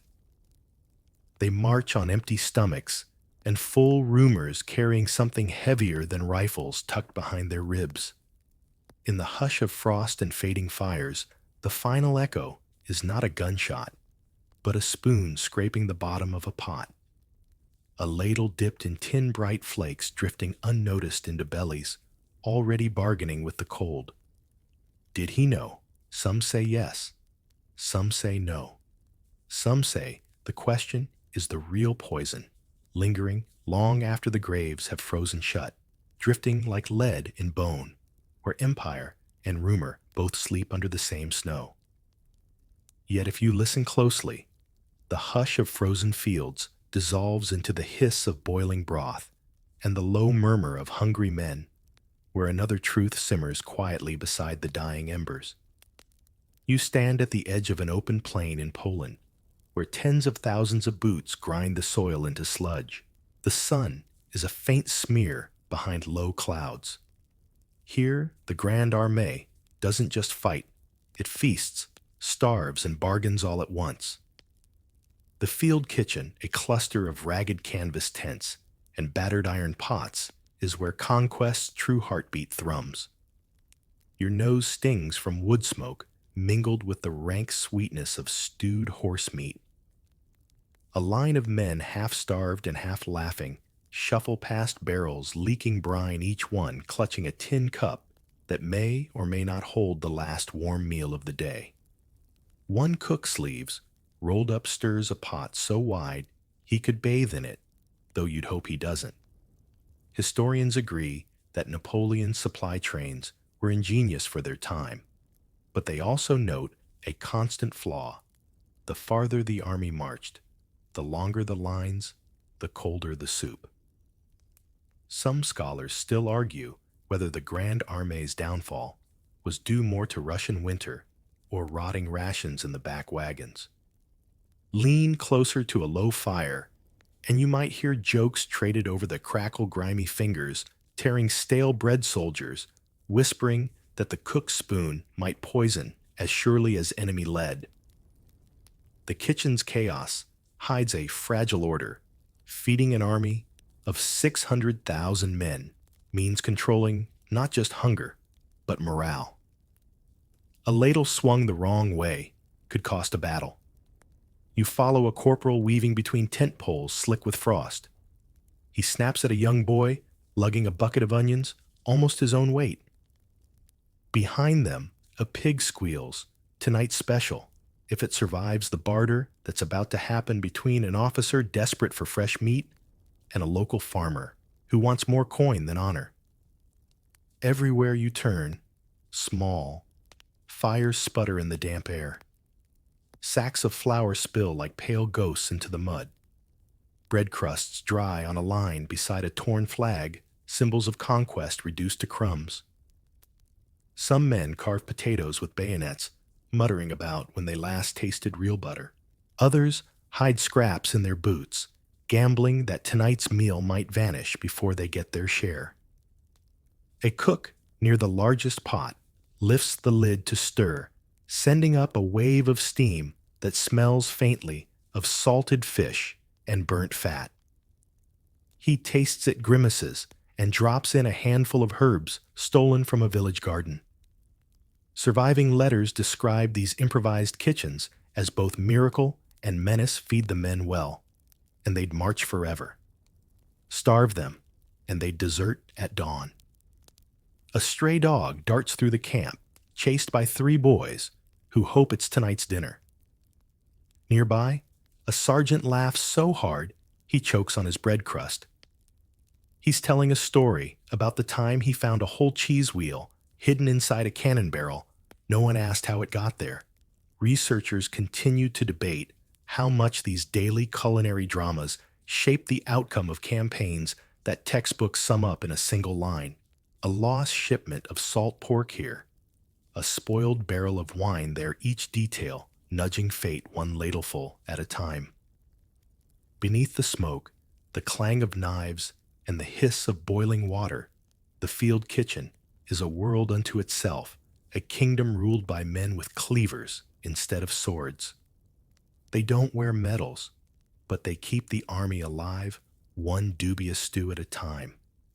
You slip past a stack of firewood, pilfered from a nearby barn, past a line of men waiting to dip moldy bread into something that only vaguely resembles broth. A captain barks an order: more fire, more flour, fewer complaints. But he knows that tomorrow half these men might march with empty bellies, and no officer's bark can fill them. So you stand there, the wind cutting through canvas flaps, the fires spitting sparks into the gray dawn. Somewhere beyond this muddy plain, battles are planned, cities are burned, emperors dream of new crowns. But here tonight, none of that matters more than the next pot of soup. Steam coils from the cookpots like a ghost sigh as you drift closer to the next fire. The menu tonight, if you could call it that, is a recipe for disaster stitched together from desperation, rumor, and whatever edible scraps the countryside reluctantly surrenders. You watch a group of quartermasters hunched over a battered ledger, scratching out lists that pretend there's still order in this chaos. On paper, each regiment is promised bread, salted beef, and dried peas. In reality, the bread is half mold, the beef half bone, and the peas, if they ever arrive, are more rock than nourishment. They say Napoleon's genius lay in speed and surprise. But even the swiftest cavalry charge can't outrun an empty stomach. Historians still argue whether the emperor underestimated the logistics of feeding so many mouths, or simply gambled that hunger would breed toughness. Either way, his cooks paid the price first, chained to endless requests for miracles made from stale grain and muddy root vegetables. In one corner of the tent, you spot a lanky young man peeling turnips that look suspiciously like local beets. He works fast, flinching every time an officer passes. Rumor has it, a cook once boiled a local weed into soup. When onions ran out, 3 men fell sick, and the cook disappeared by morning. Whether the weed was poison or the men just unlucky, no one agrees. Some scholars say these stories are myth, invented to scare new recruits into chewing stale bread instead. Outside foragers trudge back, with sacks slung over tired shoulders. Wild garlic, maybe. A couple of scrawny chickens that'll vanish before sunrise, traded away for a bottle of wine or a whispered promise of leave. The official supply wagons crawl miles behind overturned carts, stuck in mud barrels leaking brine into ditches. You run your fingers along a stack of barrels labeled salt fish. They smell like regret. Soldiers joke that if the enemy's gunpowder fails, the salt fish alone might finish them off. One barrel bears a painted fleur-de-lis, a faded sign of royal promise, ironic now, as the men who lift the lid find only slime and bones. Near the biggest pot, The head cook shouts orders that sound more like curses. He gestures to a heap of hardtack biscuits so tough they could stop musket fire. One by one, soldiers line up to dunk them in the thin stew, softening the brick-like bread just enough to chew. When the biscuits run out, they'll break branches for firewood instead. Better to feed the flames than crack a tooth. You overhear a thin corporal muttering about the last shipment of flour, stolen some say by local villagers. Others blame deserters who fled into the forests, sacks slung over shoulders like trophies. Nobody knows for sure. What's certain is that tonight's meal is lighter by half, and tomorrow's might be lighter still. A sergeant leans against a crate gnawing at dried sausage that might be horse meat. Between bites, he laughs about a rumor a general once sent a messenger 3 days' ride to fetch a single spiced nutmeg for the officer's wine. Whether true or not, the tale drifts from mouth to mouth, growing stranger each time. Researchers continue to debate if these petty luxuries were real, or folklore spun from envy by hungry men who never saw more than boiled roots. Your eyes wander to a tattered parchment nailed to a post, a hand-scrawled menu so optimistic it's almost tragic. Fresh bread, roasted lamb, a pint of wine per man. All illusions, half-promises scribbled by an officer too hopeful or too cruel to admit the truth. The real menu here on the muddy plain is whatever the cooks can beg, borrow, or quietly steal. A single pot bubbles at the heart of this chaos, half hope, half hazard. You watch a cook sprinkle salt, then second-guess himself. Maybe it's enough. Maybe too much. He wipes sweat from his brow with a sleeve already crusted in flour and grease. He doesn't see you watching, but you know this pot holds more than stew. It holds the thin line between an army's roar and its ruin. So you stand just outside the circle of firelight as steam and smoke weave new secrets into the night air. Tomorrow the recipe may change, the ingredients swapped for something stranger still. But tonight you know this for certain. No matter how vast an empire grows, it always comes down to what's simmering in the pot. The sharp crack of a cleaver on a wooden block breaks the night's hush. You drift closer, drawn by the rhythmic chop of stale bread and the glint of knives honed more out of boredom than safety. Here, on the fringes of the campfires, bread crusts and blades are survival tools as vital as any musket. A soldier kneels on a muddy tarp, sawing through a rock-hard loaf, with a bayonet repurposed as a bread knife. Each slice flakes off like stone shavings. He curses under his breath, but there's a grim satisfaction in carving a meal from what would break another man's teeth. Nearby, 3 young recruits sit in a tight circle, their heads bent over a single crust. They're softening in a tin of lukewarm broth. They tap it with the tip of a blade, judging when it's soaked enough not to crack a tooth. The moment the bread yields, they grin like boys, pretending this shred of crust is a banquet. One cook wipes his knife on a filthy apron and flicks crumbs into the fire. He's the unofficial blade keeper for his regiment. His cleaver, so worn at the handle it's more rust than wood, has chopped everything from carrots to unlucky chickens, to the occasional knot in a rope when someone needed to make a quiet escape.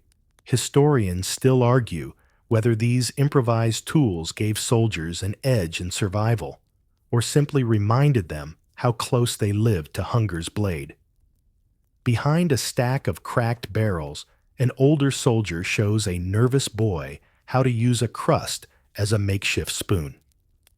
He scoops thin stew with the hardened bread, eats half, then tears off the soggy end to use again. It's a trick learned from veterans of earlier campaigns when metal spoons vanished. Crusts became the next best thing. In a corner near the main fire, a pair of men sharpen knives on a flat river stone. Sparks fly as steel kisses stone in slow scraping strokes.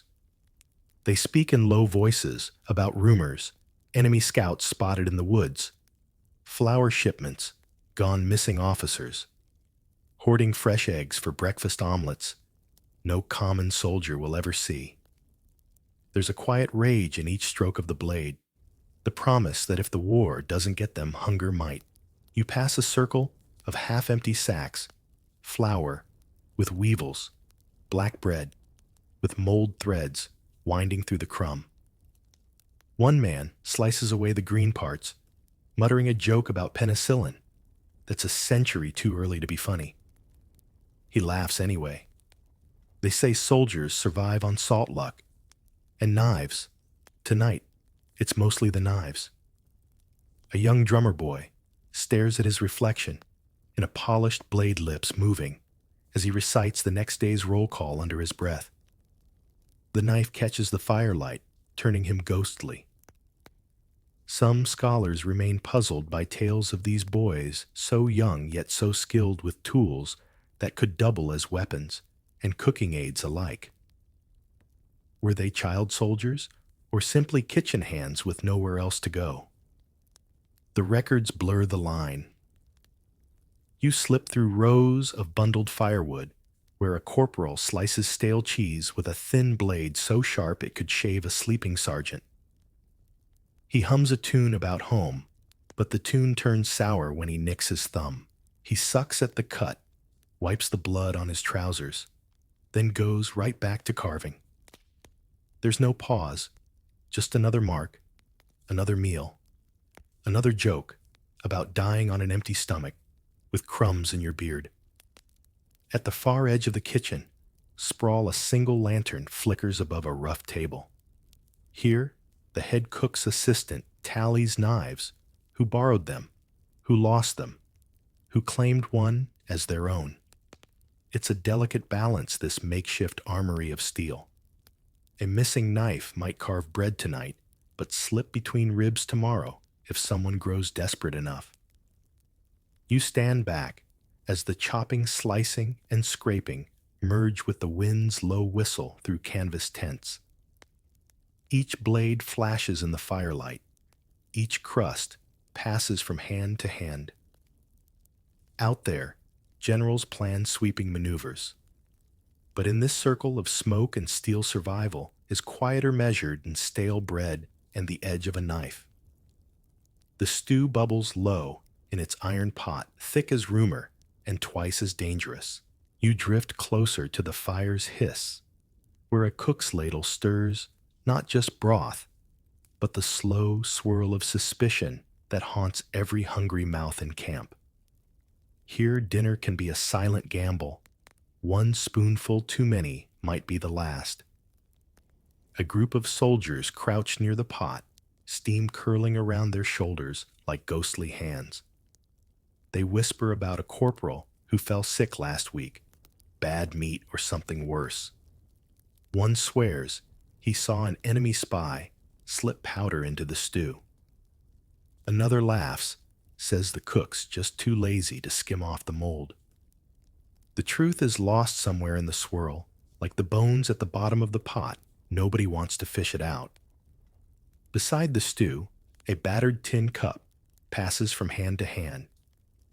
Each sip comes with a side glance, as if the broth itself might betray them. Some men swear.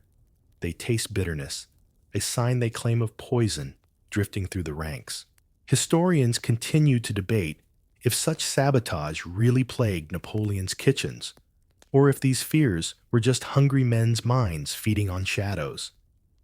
Either way, rumors linger longer than soup ever does.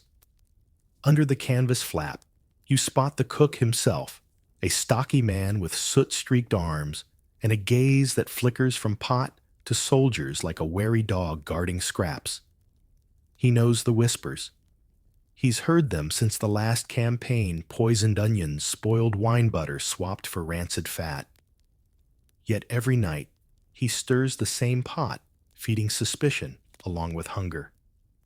A young recruit, too new to know better jokes about the rebellious spoons, The rumor that some soldiers hide metal spoons in their pockets, refusing to use the cook's ladle for fear of taint. He laughs when he says it, but the others just shift uncomfortably in the dirt eyes, flicking to the pot as if it might spit out an answer. Not far off, an officer leans against a stack of empty barrels, head bent, as he scribbles a note to headquarters. His quill scratches out requests for fresh supplies, clean flour, salted pork new cooks if possible. The ink smudges when a drop of stew splashes from a passing bowl.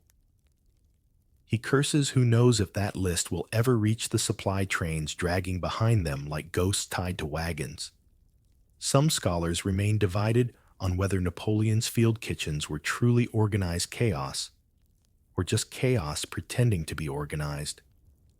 You follow the swirl of steam around the fire's edge, where two old veterans argue in hushed voices about the last incident. One swears he saw a cook slip something extra into the stew sawdust, maybe to thicken it. The other snorts, says he'd rather chew wood than eat another watery broth that does nothing but stir his bowels in the worst way. They laugh, but you can feel the knot of worry behind each chuckle. Beyond them, a pair of orderlies hover near the pot ladle clinking against tin bowls. They murmur about whether they should taste it, first test it, like royal tasters of old. But the line grows, the men grumble, and hunger pushes them forward. No time for caution when your stomach growls louder than fear. A soldier lifts his spoon to his lips, hesitates. You watch him glance around at the cook, at his mates, at the quiet dawn, pressing in from the edges of the camp. Then he shrugs, blows on the broth, and sips. A wince, a swallow. He's still here. For now. Somewhere deeper in the tents, a rat skitters over spilled flour. A private takes it as a sign if the rat survives. The scraps, maybe the stew is safe. Or maybe the rat just hasn't died yet. Either way, he dips his spoon eyes darting over his shoulder like a conspirator. So the pot bubbles on. Suspicion stews with every bone and root thrown in, and you stand at the fire's edge, listening to the rumors swirl, wondering if tonight's last spoonful will comfort or condemn. In Napoleon's kitchen, war's no bullet flies truer than a whispered doubt carried on the steam. The stew pot fades behind you as you drift toward a quieter corner of camp, where the glow of scattered embers lights the real battlefield. One not of swords and muskets, but of sly nods and secret trades whispered over a crackling fire. Welcome to campfire diplomacy, where a scrap of spice can shift loyalties faster than a cavalry charge. You settle near a half-burned log, where three officers crouch low heads, almost touching. Between them, a battered tin box changes hands a handful of cloves, maybe, or a pinch of peppercorns worth more than silver tonight. They laugh softly, but the laughter feels rehearsed, a cover for bargains struck in flickering shadows.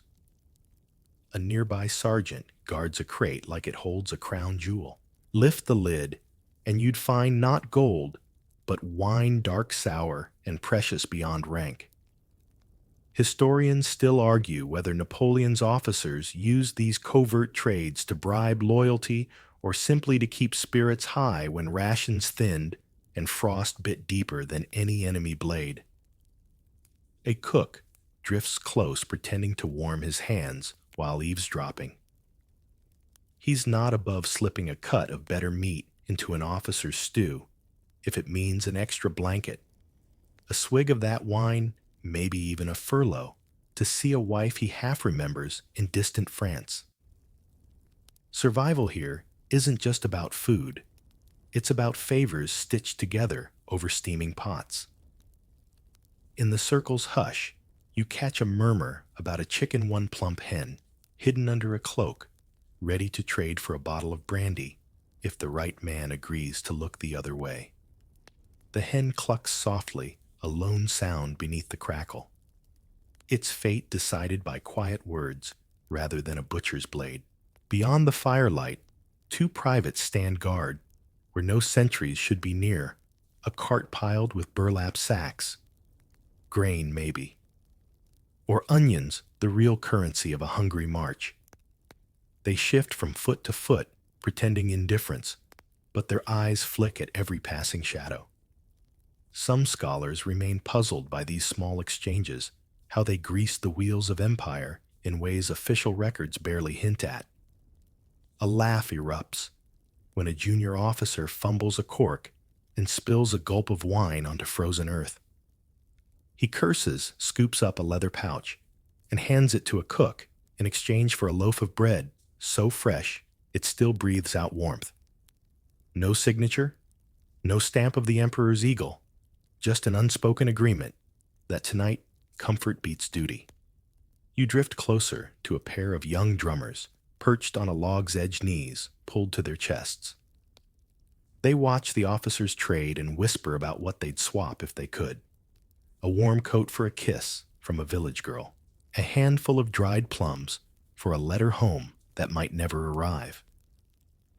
Their dreams float above the real trades like smoke, sweet and fleeting. One cook, older than the rest, drapes an arm around a lieutenant's shoulder. He leans in, voice low and syrupy. He offers not just spices, but secrets, rumors of a hidden barn stocked with barrels of cider if the lieutenant can promise him first pick. The officer smiles, says nothing, but the gleam in his eye is answer enough. A soft wind kicks sparks into the dark. Somewhere a fiddler plays a tune so thin it sounds like laughter and lament all tangled together. This is diplomacy too. Music bought with a slice of pork, or a favor owed when the cannons go quiet. In the hush between chords and crackling embers, you sense it, the real alliances forged here around small flames and smaller deals. Tomorrow's orders may come stamped with seals and signatures, but tonight's true power changes hands, one spice, one sip, one sly grin at a time. So you watch from the shadows, the fire's glow warming your face, as whispers rise like smoke. Here, a pinch of salt can win a promise. A bottle of wine can buy silence. And somewhere in the dark, a chicken clucks its last diplomacy, Napoleon-style feathered and fleeting in the cold night air. A soft, dawn mist curls around the camp as you drift farther from the embers of secret trades and into the cold trail left by deserters' men who vanish with sacks of flour balanced on stiff shoulders, ghosts slipping through tent rows while the rest of the army sleeps on stale bread dreams. Near a pile of abandoned crates, you see the faint footprints of last night's escapees, mud-caked boots that carried off more than just dry rations. These men didn't just run from war.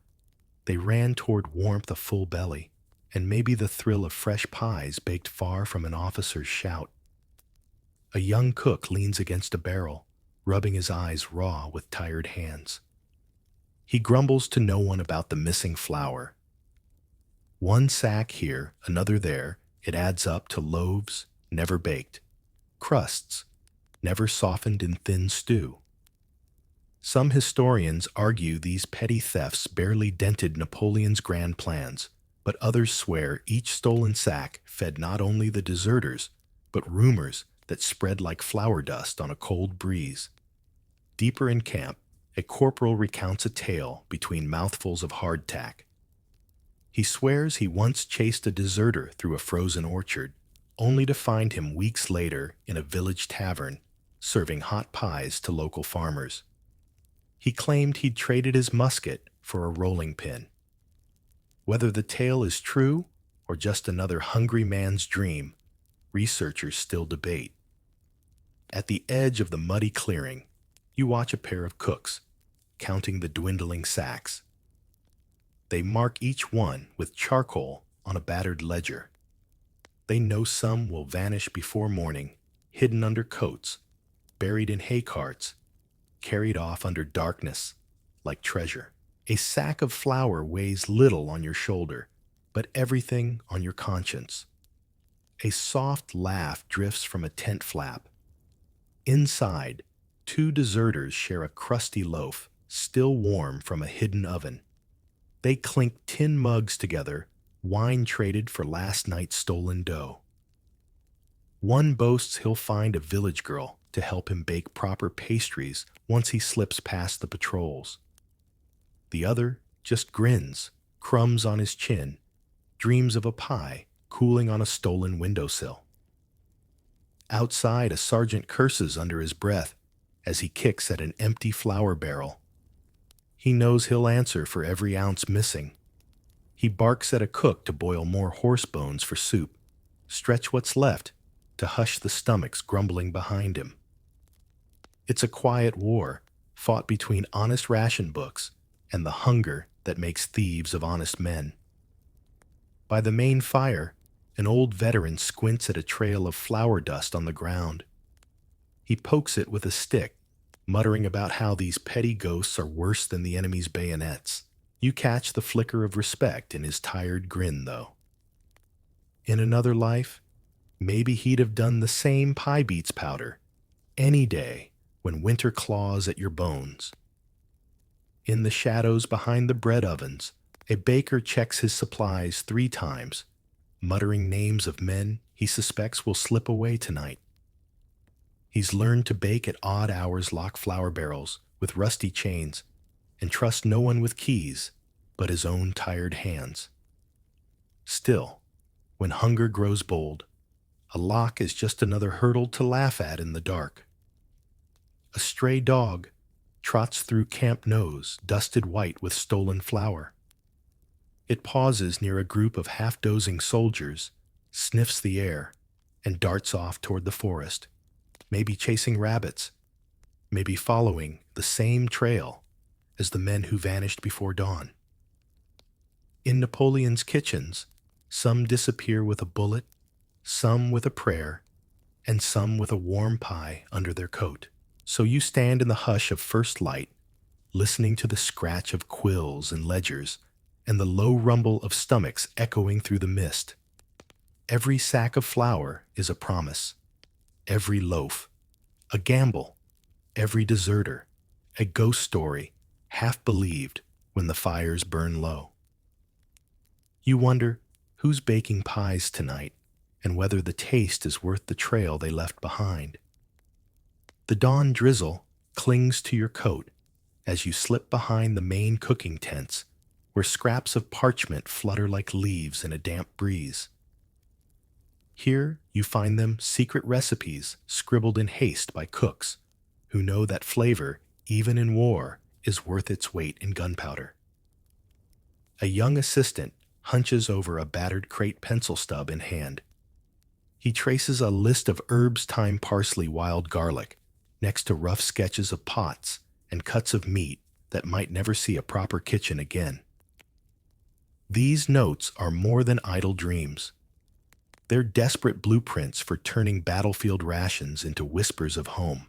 By the camp's largest stew pot, a cook mutters to himself, reciting a half-remembered family recipe for rabbit stew, though the rabbits have long since scurried out of reach. Some soldiers say these scribbles are fool's errands. What good is rosemary when the broth's half mud and salt? But others cling to them like charms. Historians still argue whether these battlefield recipes shaped the flavors of post-war French country cooking or simply vanished in the smoke and gunfire. Nearby, pinned to a split barrel, a scrap of parchment flaps in the wind. On it, in a cook's blocky hand, are measurements for a sauce wine shallots butter. Butter, the ghost ingredient. Most here haven't seen a fresh pat in months. Yet the note remains a promise that someone remembers the old taste of warmth layered on stale bread. You watch an older cook bend over a stump, carefully wrapping a page in oilcloth to keep it dry. He hides it beneath a loose floorboard in the supply cart, safe from rain rats and prying eyes. Rumor says some of these recipes will find their way back to France, tucked in coat linings and boot heel seeds for dishes that will someday simmer far from muddy plains. At a makeshift butcher's bench, a pair of soldiers debate the best way to stew horse meat so it doesn't chew like leather. One swears by a splash of vinegar. The other argues for cabbage to soften the bite. A nearby drummer boy listens wide-eyed, as if these scraps of advice are worth more than tomorrow's orders from the high command. Researchers continue to debate whether such culinary scraps ever reached village kitchens after the wars shaping peasant dishes for generations. Behind a flapping tent door, you glimpse a ledger bound in tattered canvas. Inside, pages of smudged ink measurements, notes on which wine to trade for which cut of meat, scribbles of who owes who a spoonful of salt. To outsiders, it's nonsense. To these cooks, it's part cookbook, part diary, part confession that even here they crave more than survival. They crave flavor memory, a taste of something real. A corporal passing by pauses to watch a cook sprinkle dried herbs into a battered tin box. For later, the cook says, with a wink, though later might never come. The corporal shrugs, palms a pinch for himself, tucks it into his coat. Maybe he'll barter it for a sip of wine tonight, or a favor owed tomorrow. Near the fire, an old stew pot bears deep scratches on its side names, dates crude doodles of onions and spoons. Each mark, a cook's quiet claim, proof they were here, stirring pots bigger than themselves, writing recipes in steam and smoke, while battles thundered just beyond the soup's thin rim. You stand back as the wind flaps the pages pinned to barrels and tent poles. Some will blow away before nightfall, lost to rain and mud. Others will be folded into pockets, carried on forced marches, whispered about by men who dream of kitchens warmer than any campfire. In these scraps, you see a strange rebellion against bland broth, against cold nights, against the idea that war can swallow every last scrap of comfort. So you linger by the pot steam, curling around your face like a ghost of forgotten feasts. Here in Napoleon's forgotten kitchens, recipes are more than instructions. They're quiet spells, soft weapons, tiny flames against the endless dark. Smoke clings to your hair as you slip deeper into the camp's tangle of tents and canvas flaps, where the true cost of these battlefield meals reveals itself not in recipes, but in grumbling bellies and bitter complaints that curl through the ranks like cold wind. Stomach complaints they're as constant as the drumbeat of boots on frozen earth. You catch a soldier doubled over behind a barrel, one hand braced on his knee, the other clutching his gut like he's trying to squeeze the ache away. He spits into the mud, muttering curses about the stew, too thin, too thick, too full of mystery lumps that might be horse or might be worse. A nearby corporal pats him on the back with all the warmth of a man who knows he'll be next. A cook kneels at a crude table, chopping something that might once have been fresh meat. Tonight, it's mostly gristle and wishful thinking. He tosses it into a pot, bubbling over the remains of a fire that can't decide whether to burn or smolder. Some scholars still debate how many of Napoleon's men fell not to musket fire or winter winds, but to the unseen enemy in their guts, spoiled meat, bad water parasites that traveled inside every meal. You wander past a line of soldiers waiting for what's left of the day's rations. One swears he found a hoof in last night's stew. Another laughs so hard he chokes. When a friend jokes that at least the horse didn't die in vain, it just became a second equally tragic campaign inside their bellies. An old veteran sits on an overturned bucket, stirring a dented tin mug. He dips a crust and bites down, winces as his stomach growls in protest. He tells the story of a siege where men ate boiled boot leather when the horses were gone. Some historians insist this is myth. There's no proof anyone boiled shoes for soup. But when you see the state of tonight's meat, the line between rumor and truth feels suspiciously thin. Near the main cooking fire, an orderly sorts through a pile of bones picked clean by men too hungry to worry about taste. He tosses them into a pot to stretch the broth another day, murmuring a half prayer that the men don't get sicker than they already are. He knows the real enemy might not be a cannonball, but the swirl of unseen bacteria clinging to half-cooked horseflesh. A drummer boy shuffles by, face pale under soot and sweat. He pauses to clutch his stomach, then keeps walking, eyes on the frozen ruts that lead to nowhere good. He hums a tune that's equal parts lullaby and lament anything to distract from the twist of hunger and the churn of a stew that tastes like salt and regret. At the edge of the camp, you find a cluster of men squatting near a trickle of muddy water. They fill tin cups and argue about whether it's worth boiling or just drinking straight. One shrugs. "The stew's worse anyway," he says with a crooked grin, then tips the cup back.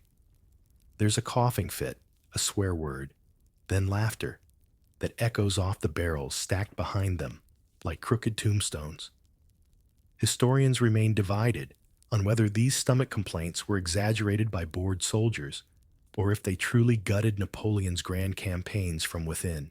Some letters speak of men doubled over for days, lines of infantry weakened not by enemy rifles, but by a single bad pot of meat left too long over weak coals. You drift past a cook who wipes his hands on a greasy rag, sighs at the pot, and shrugs as if to say, "What else can I do?" His fire flickers low. His knife is dull. His meat is questionable at best.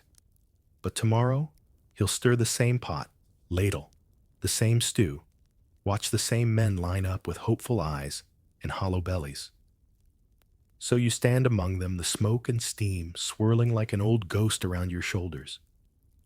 Somewhere beyond these tents, cannons wait for dawn. But tonight for these men, the true battle rages inside a quiet war between hunger and what they dare to swallow. You drift from the grumbling bellies and sour pots toward a place where the air smells sharper. Part wine, part muddy water, part fear that bubbles up with every sip. Here in Napoleon's sprawling camps, there's an argument older than any musket wine or water. One might dull your senses, the other might kill you quicker than a bullet. Near a battered barrel, propped on frost-slick logs, a line of men wait with tin cups ready. The barrel leaks at the seams, staining the snow with purple streaks that look almost regal against the grime of canvas and boots. A corporal dips his cup, lifts it to the pale dawn light, swirls the wine as if he's back home in a warm tavern instead of a frozen plain. He drinks. He coughs. He drinks again. Not far off, a few men crouch by a trickle of brownish water dribbling from a cracked cask. They scoop handfuls into dented canteens, eyes darting for any sign of an officer. They know the stories, cholera, dysentery, fever, that rolls through ranks like a ghost no musket can shoot. Historians still argue whether the Grande Armée's legendary thirst for wine was born of taste or pure survival. A bad vintage could kill slower than bad water. So which do you gamble on when the only doctor nearby is the same cook who stirred last night's stew? A young drummer boy kneels by the edge of a slushy ditch, his reflection shimmering in the puddle. He hesitates. The cold wind cuts at his neck, but the water calls to him clearer than the last barrel's brine. He cups his hands, sniffs, then pulls back. He's heard the tales one swallow too many, and tomorrow his stomach will rebel more violently than any cannon fire. Nearby, an officer barks orders at a quartermaster unloading crates stamped with faded seals, wine shipments that survived muddy roads, and bribed border guards. A barrel bursts open when it hits the ground, splashing sour red across frozen dirt. A soldier drops to his knees, scoops handfuls into his mouth, before the wine seeps too deep into the mud to salvage. Some scholars remain puzzled by the lengths these men went to for a mouthful of fermented comfort. Was it bravery or just desperation bottled and corked? You follow a pair of cooks rolling an intact cask toward the officer's circle. They grunt under its weight, sweat frosting at their temples despite the cold. One jokes that he'd trade his ration of bread for a single cup, better a warm buzz than a cold belly. The other nods, but his eyes flick toward the slushy puddles where soldiers squat and risk their guts for a sip of something clearer than wine. At a smoky campfire, a trio of veterans debate last winter's illness. One swears it came from stagnant barrels, another blames spoiled wine. The third shrugs and says they're all dead either way. So what's the point of worrying? They raise dented cups in a mock toast to survival, sip wince, and fall into a raspy chuckle that carries off on the wind. You step around a pile of cracked flasks, some patched with wax and scraps of cloth to plug leaks. A corporal tests each one with a careful sniff water or wine. The question matters more than rank out here. One flask he passes to a cook with a nod. Another he tucks under his coat, saving it for when the frost creeps deeper into his bones. In the shadows, near the supply wagons, you glimpse a lone figure shaking out a ragged blanket. He pours a careful splash of wine into a cup, then dilutes it with water from a half-frozen bucket. He swirls it, muttering that it's the safest trick wine to kill what the water might carry. He takes a sip, winces at the sharp taste, but drinks again. It's a gamble, but then everything here is. So you linger at the edge of the camp, listening to tin cups clink against cracked barrels, water trickle through muddy palms, wine stain, cold lips, a darker shade of hope. Here in the hush between cannon fire and cookpots, each sip is a question, disease or drunkenness, thirst or risk water or wine. And every man answers it his own way, one careful swallow at a time. You drift away from the clash of wine and water toward a darker corner of the camp, where barrels stand like squat sentinels, silent stinking reminders that sometimes an army's worst enemy isn't the foe with muskets, but the fish rotting in its own brine. Here, the spoiled rations wait in grim rows, each barrel a gamble that turned sour before it ever reached the fires. A cook pries open a salt fish barrel with a bayonet tip, the lid cracking like old bones. The smell hits you first, sharp, sour, stubborn. Even the wind flinches at it. He pulls out a limp strip. A fish sniffs frowns. He drops it back with a wet slap. Better hungry than dead from food that might feed worms quicker than men. Nearby, a line of soldiers wait with empty bowls and full complaints. They shuffle forward, glancing at the barrels, trading rumors about what crawls inside. One mutters that last week's fish was so spoiled it swam away on its own legs. A joke, maybe, but you catch the worried glance he throws at the cook's bucket. Somewhere under a torn canvas sheet, a young assistant sorts the barrels. Good fish, bad fish, maybe fish. The maybe pile grows faster than the good one. Historians still debate whether these rotten stores were sabotaged by corrupt suppliers, victims of swampy roads, or just the simple truth that no salt can keep fish fresh forever when wagons break wheels and roads turn to rivers of mud. An old sergeant leans against a stack of empty crates, carving a new notch into his walking stick every time a barrel goes bad. He calls them the invisible graves, food that died before it fed a single mouth. His stick is crowded with notches. The tally keeps him sane, or so he claims between dry laughs that catch in his throat like fish bones. Past the barrels, a corporal pokes through a pile of discarded brine-soaked sacks, boots crunching over salt crystals, glittering like frost. He pulls out a scrap of fish skin, holds it up to the sun size when it splits in his hand. Better to feed the crows, he says, flinging it into the bushes where a pair of birds hop closer wings, twitching at the free feast.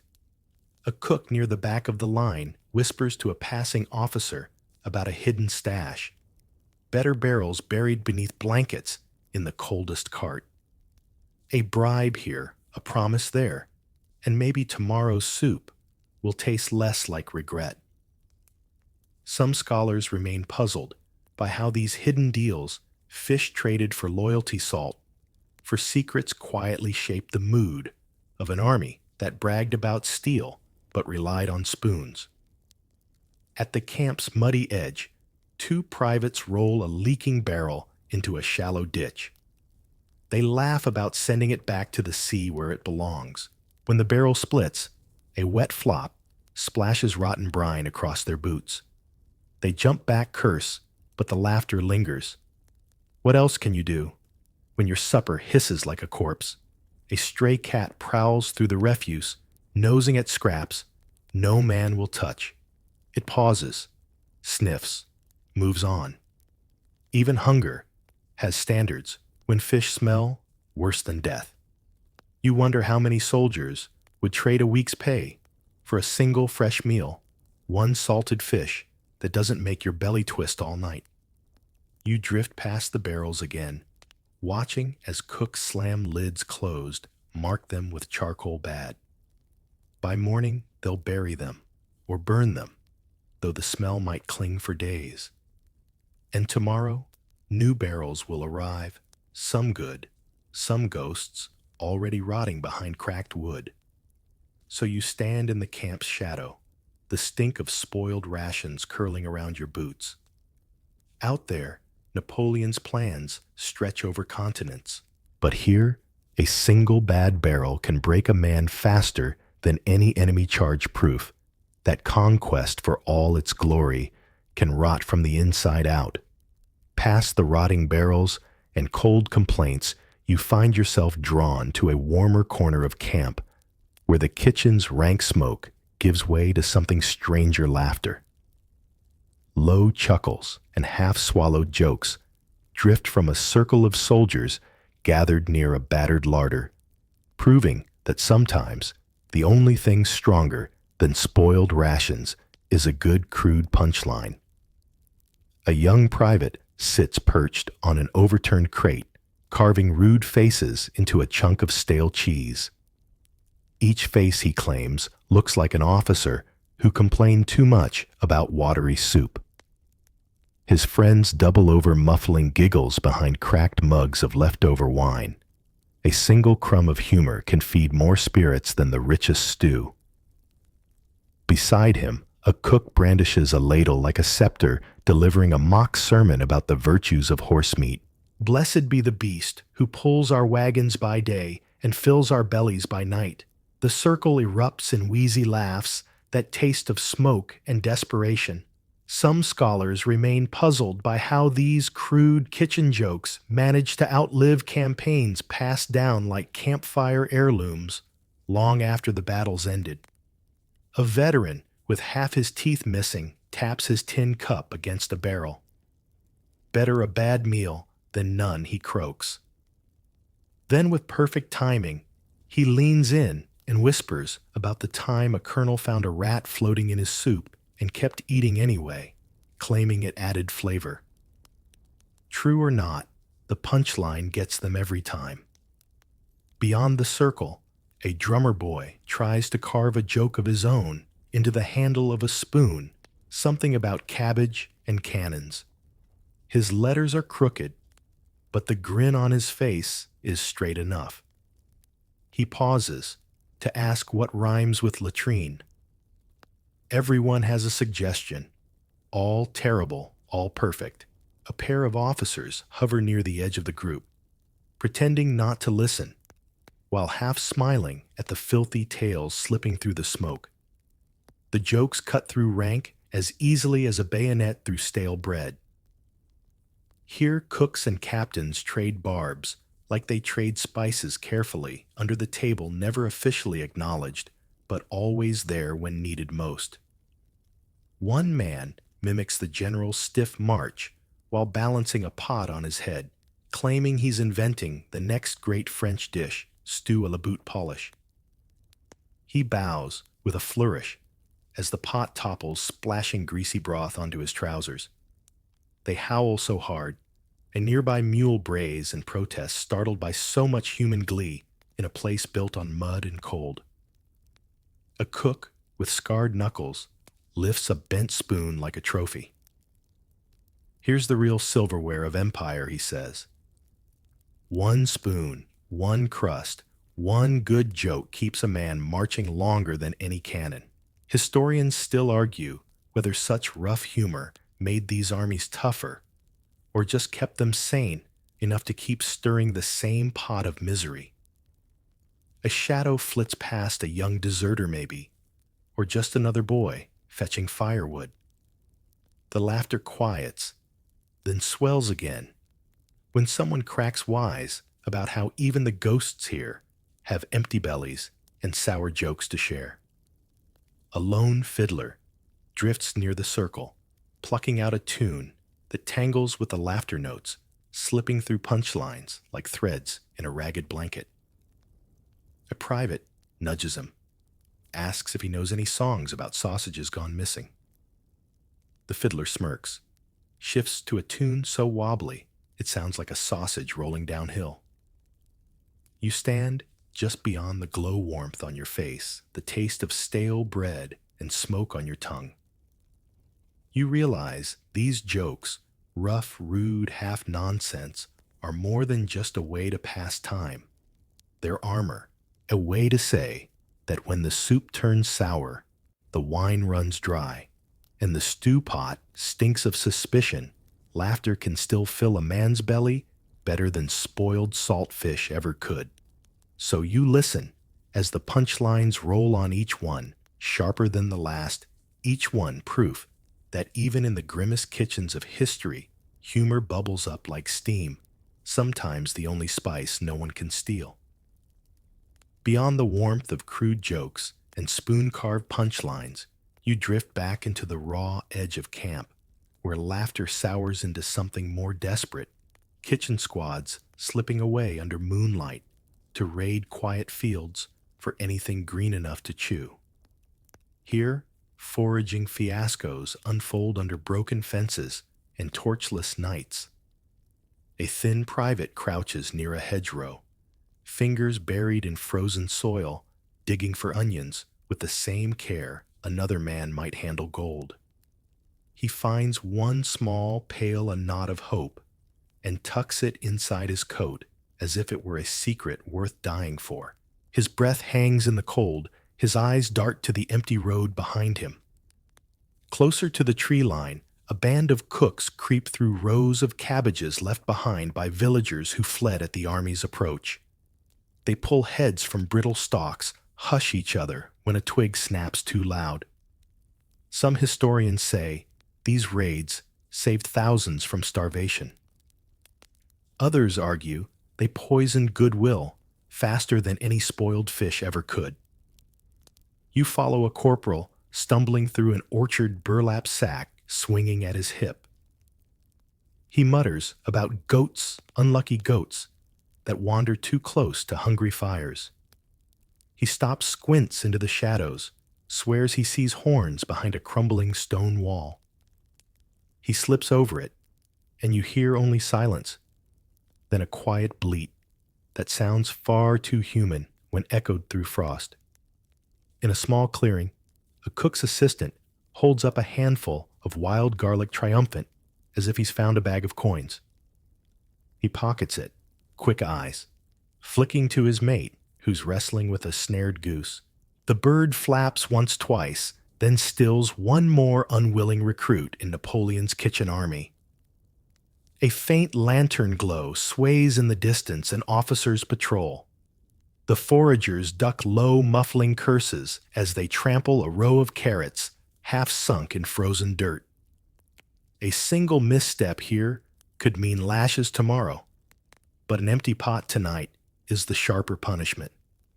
Some scholars remain puzzled at how these midnight raids balance necessity with petty theft lines blurred by hunger and frostbitten boots.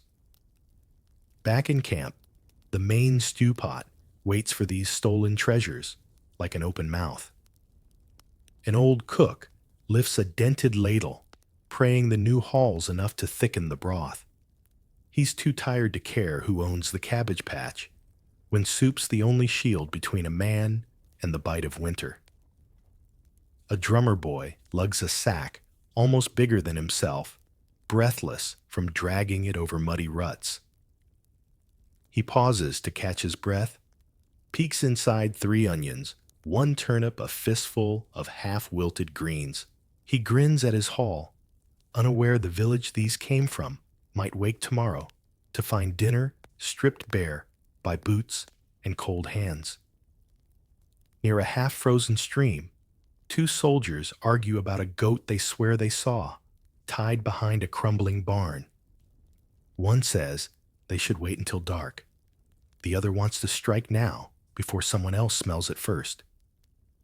They both laugh, soft, hungry laughs, knowing every extra mouthful tonight means someone else goes without. A cook waits by the fire knives, lined up like loyal soldiers. When the raiding party returns, they dump their spoils at his feet: muddy turnips, limp onions, a single unlucky rabbit whose eyes are already closed to the empire's ambitions. He says nothing, just sharpens his blade, and thanks the night for its silence. Somewhere beyond the fields, a farmer wakes to the rustle of hooves and whispers under his breath about thieves in uniform. He'll tell the next passing officer, but the officer will shrug. What's a goat when the emperor needs soup? What's a cabbage when 600,000 mouths wait in line for warmth? So you stand at the camp's frayed edge, listening to footsteps fade among black trees and frost-bitten furrows. Here, every rustle in the brush is a promise or a crime, depending on which side of the pot you're standing. Tonight, Napoleon's kitchen feeds itself not with coins or royal orders, but with whatever green life it can steal from the dark. From muddy fields to flickering fires, you slip now into the hush of commandeered kitchens, where the cooks themselves are captives, pulled from enemy towns, pressed into service by men who hold knives and promises in equal measure. Here, the captives' recipes blend old rivalries into steaming pots, feeding the very army that took their homes. A squat stone house near the edge of a newly conquered village becomes tonight's prize. Inside, a battered hearth smolders low, its warmth claimed by uniformed strangers who speak in rough French and cracked local dialects. In the corner, a town baker stands stiff as a broom flower on his sleeves, eyes darting to the open door, where a musket leans like an unspoken threat. Beside him, an old woman stirs a pot with practiced hands. She doesn't look up when the officer barks for more salt. She knows the salt barrel is nearly empty. She's hidden the last of it under a loose floorboard. Some historians still argue whether these captive cooks poisoned their stew in quiet acts of rebellion or simply seasoned it with the bitter herbs of survival. Outside, a young man with soot-darkened cheeks unloads sacks of grain from a donkey he no longer owns. His mother's bread recipe now belongs to the regiment that cracked her door open at dawn.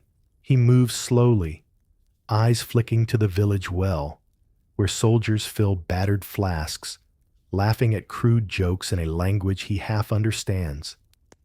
Inside, the hearth's heat thickens the air. A corporal tastes a spoonful, straight from the captive cook's ladle, smacks his lips, pretends to complain it needs more pepper. They both know pepper's long gone, but the corporal likes to feel powerful. The cook nods, mutters something under his breath that the soldiers don't catch. Some scholars remain puzzled by the quiet negotiations hidden in these makeshift kitchens, how enemy hands softened conquest one meal at a time. Near the table, an elderly town chef slices onions with a blade so dull it squeaks through the skin. He glances now and then at the officer's boots planted firm beside the door. Maybe tonight he'll slip a note into a sack of flour directions to the next village, a warning whispered in the dark. Or maybe he'll just keep his head down, feed the same men who guard the barn where his own goat bleats under borrowed straw. In the back room, two boys knead dough under a low beam. They whisper about their father who's hiding in the woods. They trade guesses about whether he'll come tonight with a pitchfork and a plan, or whether he'll stay gone while his sons serve bread to an empire's appetite. Outside, the chill air carries the scent of something familiar, rosemary and garlic from a garden now trampled under boots. A soldier drifts near the window, inhales the memory of meals he barely knew before the war. He knocks twice on the pane, a soft rap that startles the woman at the pot. He wants more. He always wants more. A captain ducks through the low doorway, demands a taste. He pretends this is inspection, but everyone knows he'll spoon off the best bites first. He asks the old woman if she's ever cooked for royalty. She answers with a tight smile and a quiet, yes, maybe she has. Maybe she hasn't. Tonight, her kingdom is this smoky hearth and the ladle that stirs loyalty and resentment in equal measure. Researchers continue to debate whether these captive cooks kept armies alive or quietly starved them from within, spoiling meat, watering down stews, mixing rebellion into broth. No one could prove poisonous until the next morning's stomachache told its own tale. So you stand at the doorway of this borrowed kitchen, watching hands that once kneaded dough for family now feed strangers in borrowed boots. Somewhere beyond these walls, battles roar and maps redraw themselves. But here in the low hum of a stolen hearth conquest, tastes like bread, torn in half-half, given freely, half taken in silence. You slip from the hush of captive kitchens to the icy streets of a city that once glowed with candlelight and chandeliers. Moscow, the crown Napoleon tried to swallow, but choked on instead. Here, amid splintered doorways and echoing halls, his cooks rummage through abandoned pantries to feed an army that burns more than it conquers. You stand at the threshold of a half-looted mansion. Its great hall reeks of smoke and cold marble. Silver serving platters lie overturned in piles of ash. A line of soldiers picks through cupboards where porcelain once held feasts fit for dukes. Tonight, scraps of stale pastry and jars of pickled cabbage are all that remain. By the fireplace, a cook kneels on the cracked tiles, prying open a locked chest with a bayonet. He grunts as the lid splinters inside glass jars, gleam in the flicker of stolen lanterns, preserved pears, dusty bottles of cherry brandy, spices wrapped in silk. A hungry gasp slips from his lips. Treasures no battlefield ration list could promise. Historians still argue whether these scavenged stores prolonged the occupation or doomed it with false comfort. Near the window, a drummer boy peers through broken shutters at the snow swirling like ghosts in the yard. He clutches a handful of sugar lumps sneaked from the dining room, where crystal bowls once sparkled under candlelight. Now the candles are stubs stuck in bayonets, flickering light on soldiers spooning jam straight from cracked jars. In the library, officers gather around a long oak table, pages of old cookbooks splayed open beside their maps. They squint at recipes for venison pies and almond tarts, daydreaming aloud about the feasts that once crowned these pages in better times. A corporal jokes that if they catch a deer in the city streets, he'll cook it himself. His laugh bounces off the bookshelves lined with tomes no one reads anymore. In a shadowy corridor, two cooks lug a brass pot bigger than a cannonball crate. They plan tonight's banquet, a stew of pickled beets, stolen brandy, and scraps of dried fish. The flavors clash, but hunger will forgive any insult to a French palate. Some scholars remain puzzled by how these improvised city feasts shifted morale, brief sparks of warmth before the long freeze crept back in. A young officer drifts through a parlor where silk drapes hang like ghosts. He finds a pantry door ajar, peeks inside to see rows of dusty wine bottles and wheels of cheese sweating cold beads onto marble shelves. He pockets 2 bottles and slips away humming a tune older than the empire that now crumbles outside these walls. Upstairs, a cook's apprentice squats by a bedroom hearth, stirring a pot of something sweet apples stewed in sugar and cinnamon scraped from the bottom of a silver jar. He hums to himself as the steam curls around gilt mirrors that reflect a city feasting on itself. Once these mirrors framed royal banquets. Tonight, they catch the flicker of spoons scraping pot bottoms. Near a courtyard door, a band of soldiers huddle around a crate of onions lifted from a cellar. One man slices them with a borrowed saber, the blade too grand for such work, yet perfect in a pinch.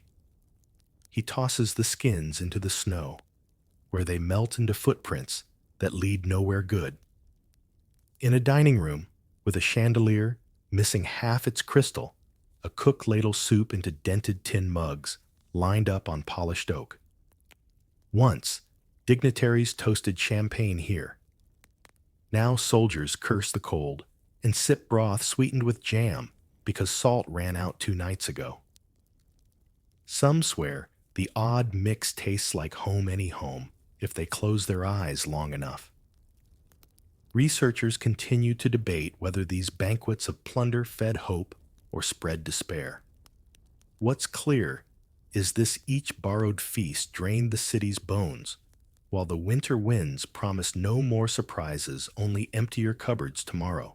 So you stand in the hollowed hall, the scent of brandied fruit and musty books curling together in a swirl of vanished grandeur.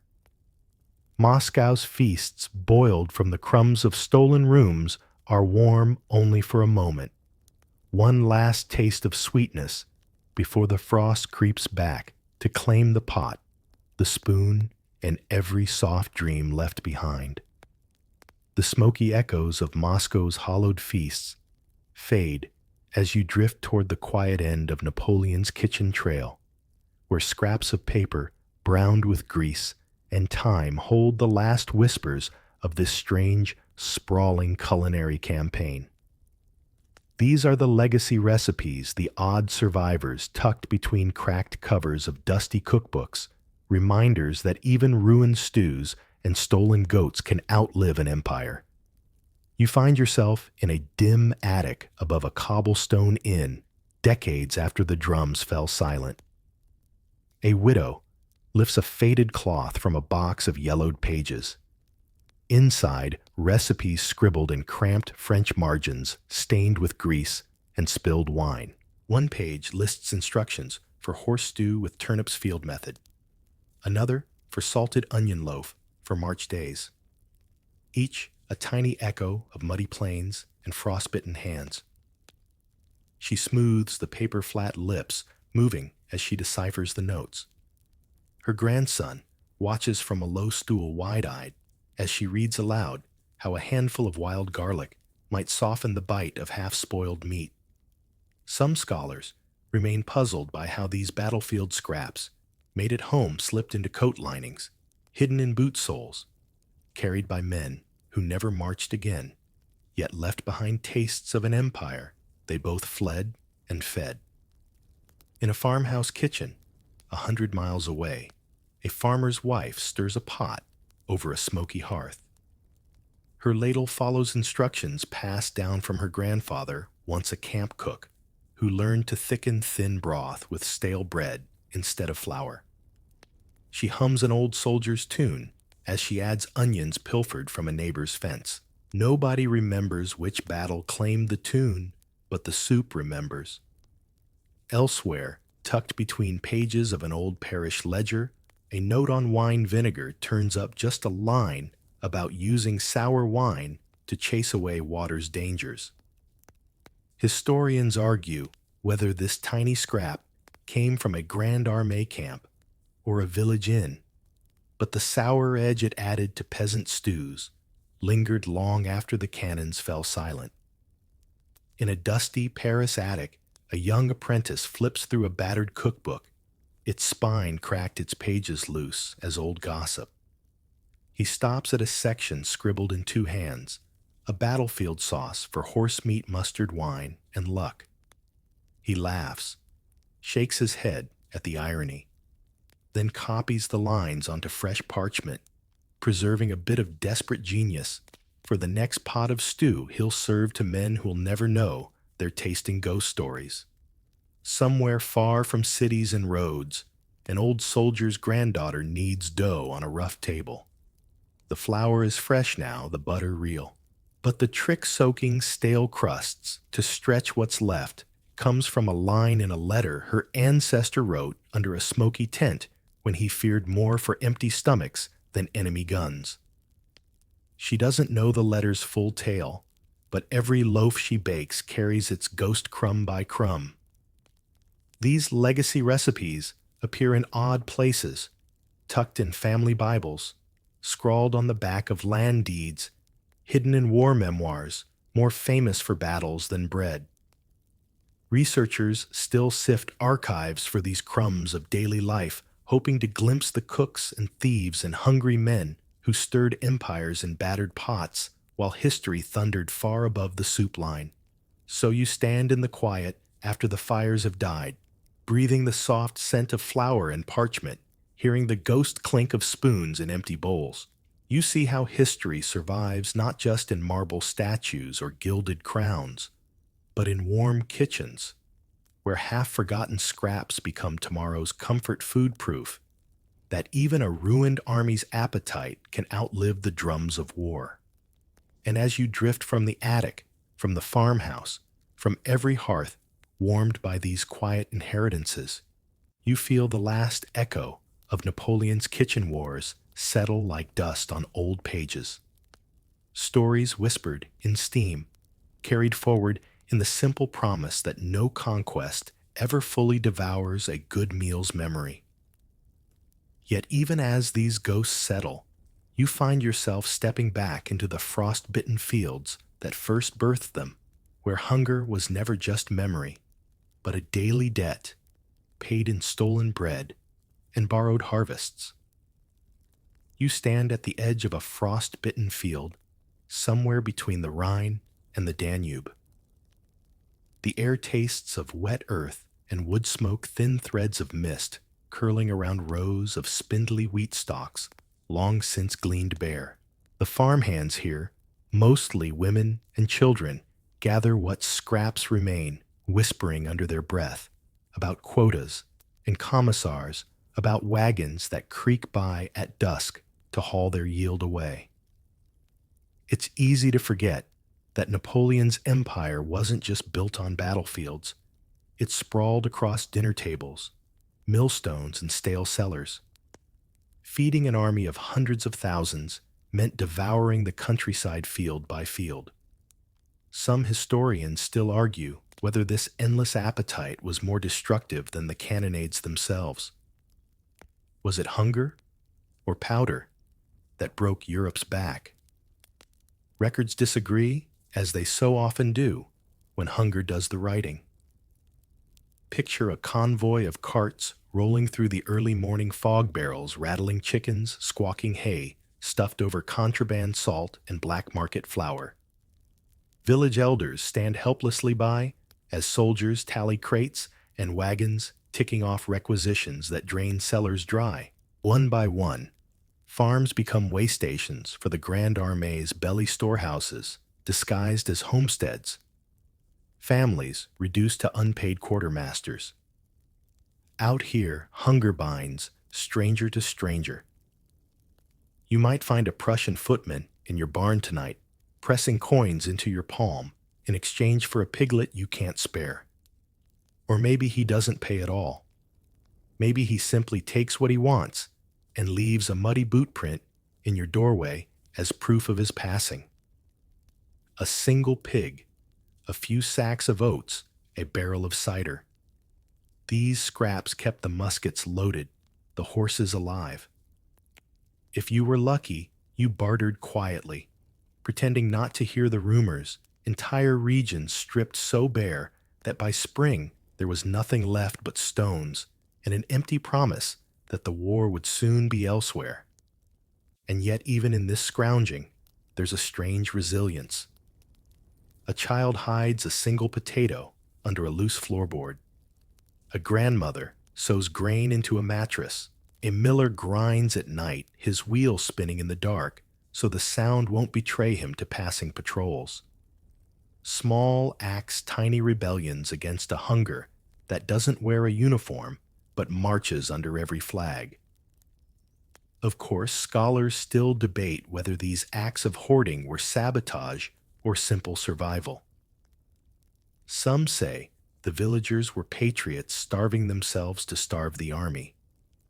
Others think they just wanted to see spring come with something left to plant. The truth, as always, lies buried beneath the frost and the footsteps. You walk on boots, damp with morning dew, passing a scarecrow leaning drunk against a fence post, its straw hat tilting at the same foolish angle as the officers' plumed helmets you'll see later tonight. Beyond it, the land rolls on an endless platter for soldiers who know hunger too well and gratitude too little. By dawn's first blush, the wagons creak again. The endless meal begins anew, and somewhere in a farmhouse just out of sight, a mother lifts a corner of floorboard, counting potatoes one by one. Not enough for the week, never enough. But maybe enough for tonight. The sun barely clears the mist when you follow the path downhill into the village that once prided itself on harvest festivals and fattened geese. Now you see fences sagging, where pigs once rooted barns, with doors left open to show the emptiness inside, no point hiding what's already been taken. Once these farms sang with the noise of threshing and cackling hens.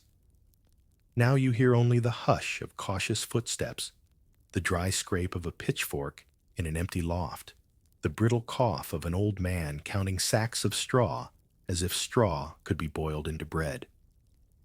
You wonder what stories these fields could tell, how many harvests uprooted in the name of empire, how many carts vanished down rutted roads, while families watched from the hedgerows. A few stubborn patches of barley stand golden and stubborn against the plunder, but they'll be gone by dusk, whether to the army's wagons or to desperate neighbors who strike at night with burlap sacks and muffled boots. Some scholars claim the real front line of Napoleon's campaigns was not the battlefield, but these scattered farmsteads, each a small outpost of resistance or reluctant surrender. Others disagree, arguing the true front line was hunger itself, an enemy that wore every uniform and none at all.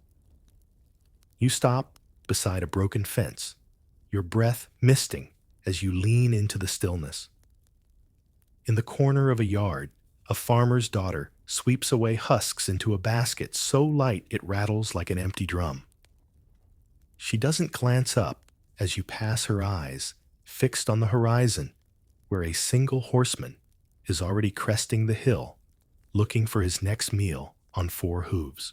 Here, every furrow hides a story: a piglet smuggled to the neighbor's root cellar, a barrel of wine bricked up behind the hearth, a rooster strangled in the dead of night so its crow won't betray a family's last meal. Odd, isn't it, how silence becomes a shield when the army comes hungry? Records from these villages rarely survived, but when they did, they read like confessions scratched in the margins of church ledgers. So many hens gone, so many loaves promised, so many barrels missing come Easter. Some historians say these scribbles are proof of quiet sabotage. Others believe they're simply reminders that the land itself sometimes devoured what men could not. You drift past shuttered windows and locked barns. The air carries a whisper of last season's hay, sour apples, rotting in abandoned crates. A hint of wood smoke that tells you somewhere close by, a pot still simmers with whatever scraps the soldiers missed. A thin meal, but enough to keep one more pair of hands working the fields tomorrow. By dusk, the wagons will return, hooves, stamping ruts, deeper wheels, biting into mud already slick with winter's promise. And behind each creak and groan of those carts is a story no officer writes in his reports. A family's Sunday meal, gone before it's cooked a child's empty belly, echoing down a road you'll follow until the fields run out. But tonight, the frost returns. The villagers sleep lightly, their dreams stitched together by the sound of distant hooves and the hope that maybe, just maybe, next year's harvest will be theirs alone again. Before dawn breaks again, you find yourself near a mill on the river's bend, a squat stone building that hums like a secret heart in a starving village.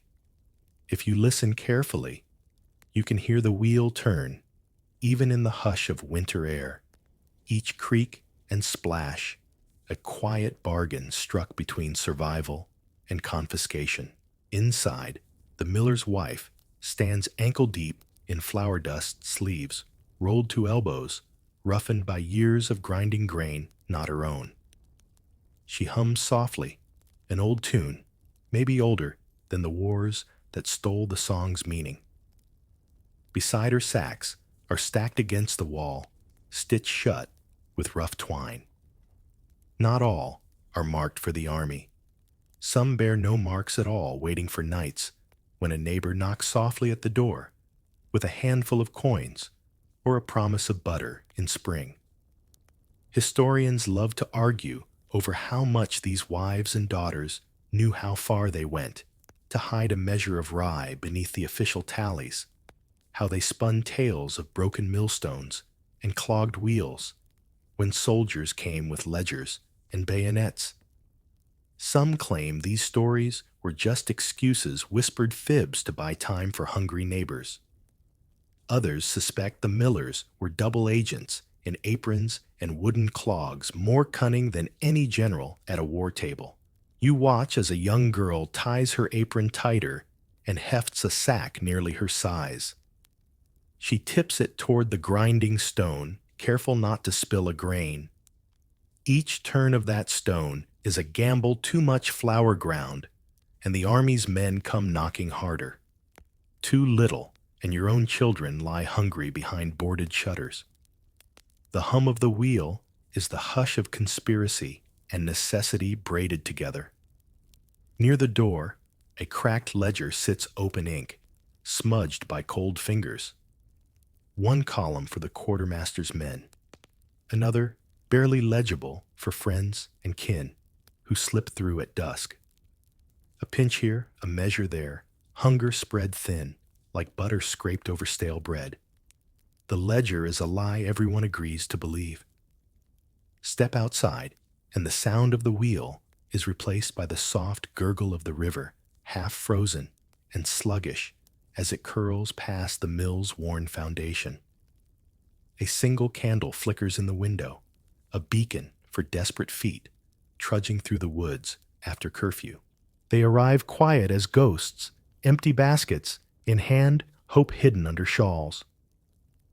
What did it feel like? You wonder to stand at that wheel, knowing each spin could feed a child or cost you your storehouse by morning. Some scholars say the women at the mill were the real quartermasters of Europe, balancing grain and gossip in equal measure, more vital than any supply train Napoleon sent rumbling across muddy roads. You step back from the window, your breath fogging the glass. Behind you, the wheel turns on steady patient, indifferent to uniforms or empire. Its stones grind stories into flower secrets, into dust. In the end, when the wagons roll away and the army moves on, the river will still run, the wheel will still turn, and someone somewhere will break bread. Because a miller's wife knew when to lock the door and when to open it. A dawn fog clings to your shoulders as you drift from the mill's hush into the village's heart, where ovens warm, long before roosters wake. Here, the town bakers perform their quiet alchemy, turning confiscated grain into rough loaves stacked by the hundreds, each marked for regiments passing through like migrating flocks. Step inside and feel the sudden press of heat against frozen skin. Iron racks groan under the weight of sour loaves, scorched crusts, hiding a softness that won't last the day. Bakers stand elbow to elbow sleeves, dusted white eyelids, heavy with the knowledge that bread is power when there's not enough even stale crumbs taste like mutiny. It's said that entire town bakeries became overnight supply stations commandeered at bayonet point or handed over with a weary nod from a master baker who knew there was no other way. Some records hint that these men bent over dough troughs at midnight, fed both sides in the same war. Napoleon's troops, one day local villagers, at the back door the next.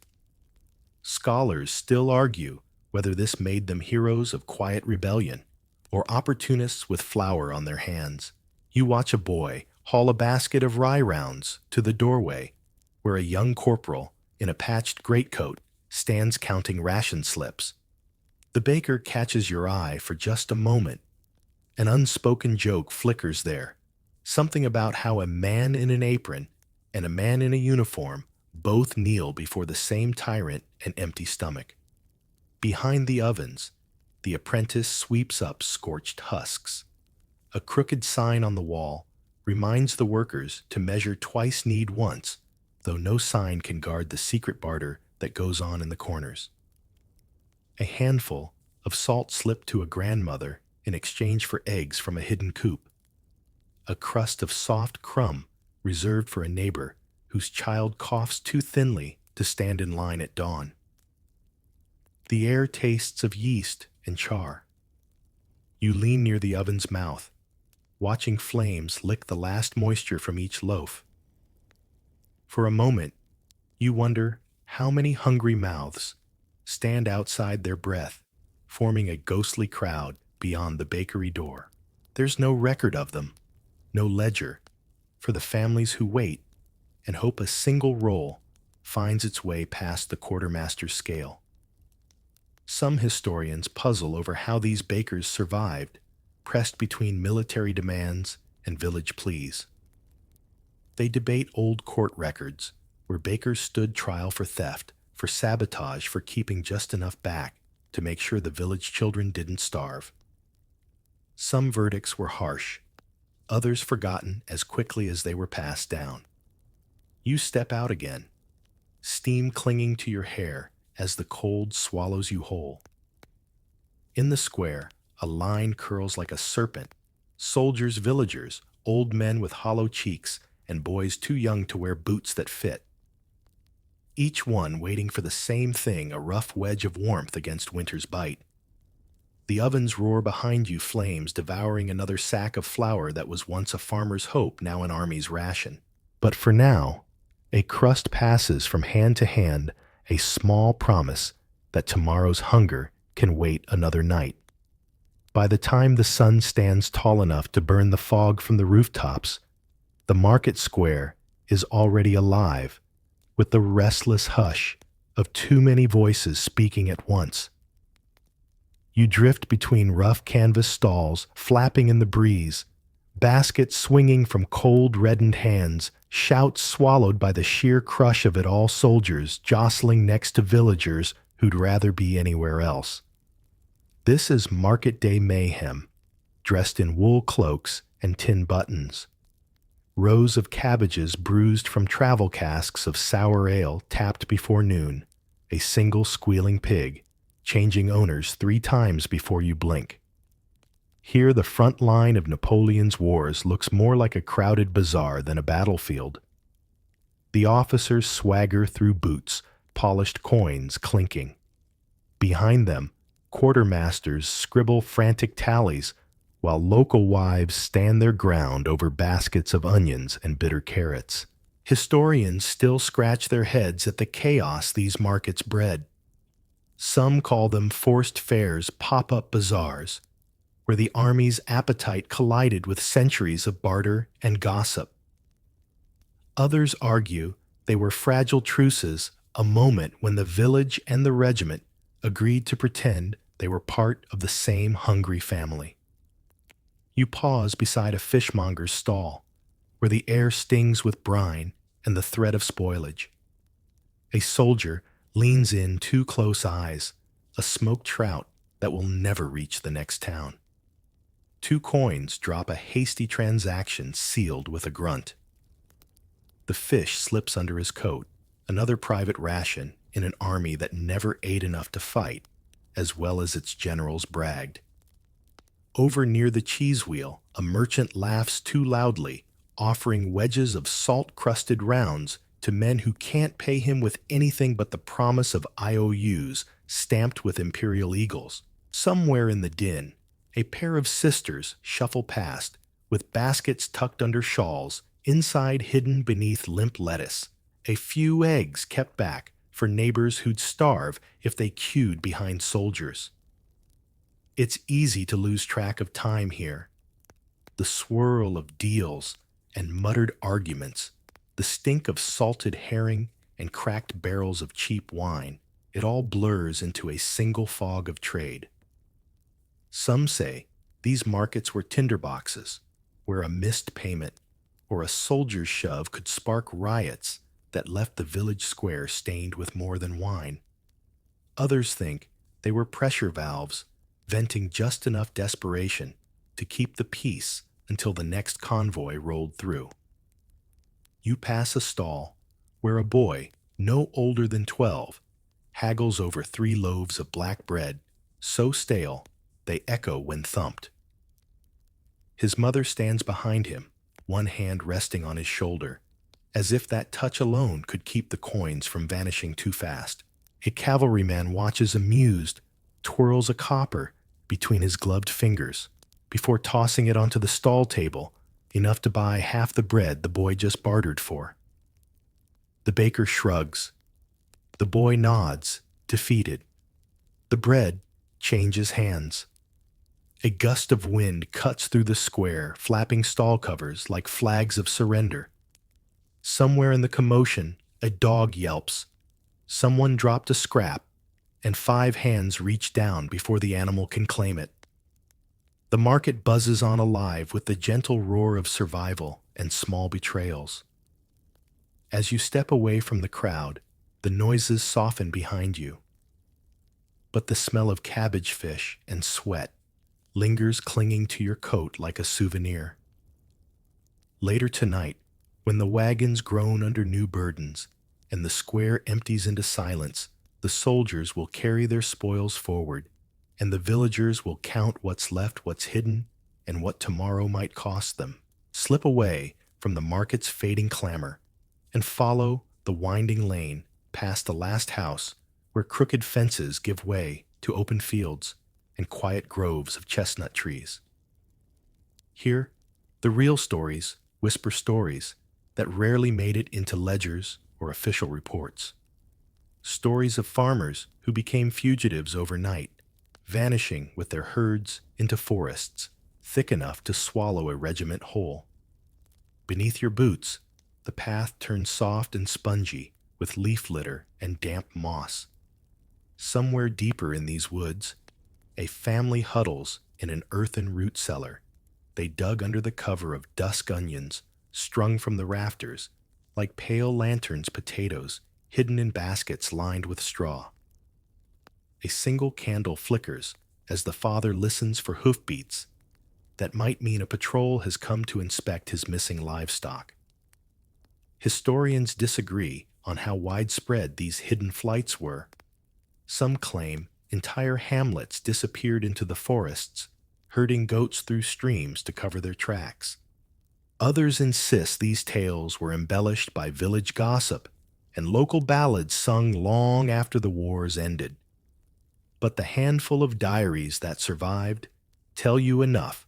When the choice is starve or vanish, you vanish. Sometimes they left clues behind a fresh trail of hoof prints that stopped at a riverbank. A barn door swung open, with feed still scattered on the floor. A half-finished loaf on the table, too warm to be abandoned for long. Clues that soldiers learned to read like breadcrumbs, chasing farmers into the thickets until dusk made every tree trunk a hiding place. You push through brambles and low branches, the cold seeping through your sleeves. Here, you find a stone circle, blackened by old fires, a rough camp where last night's fugitives warmed their hands and traded news. Maybe they spoke of a neighbor caught and fined into ruin.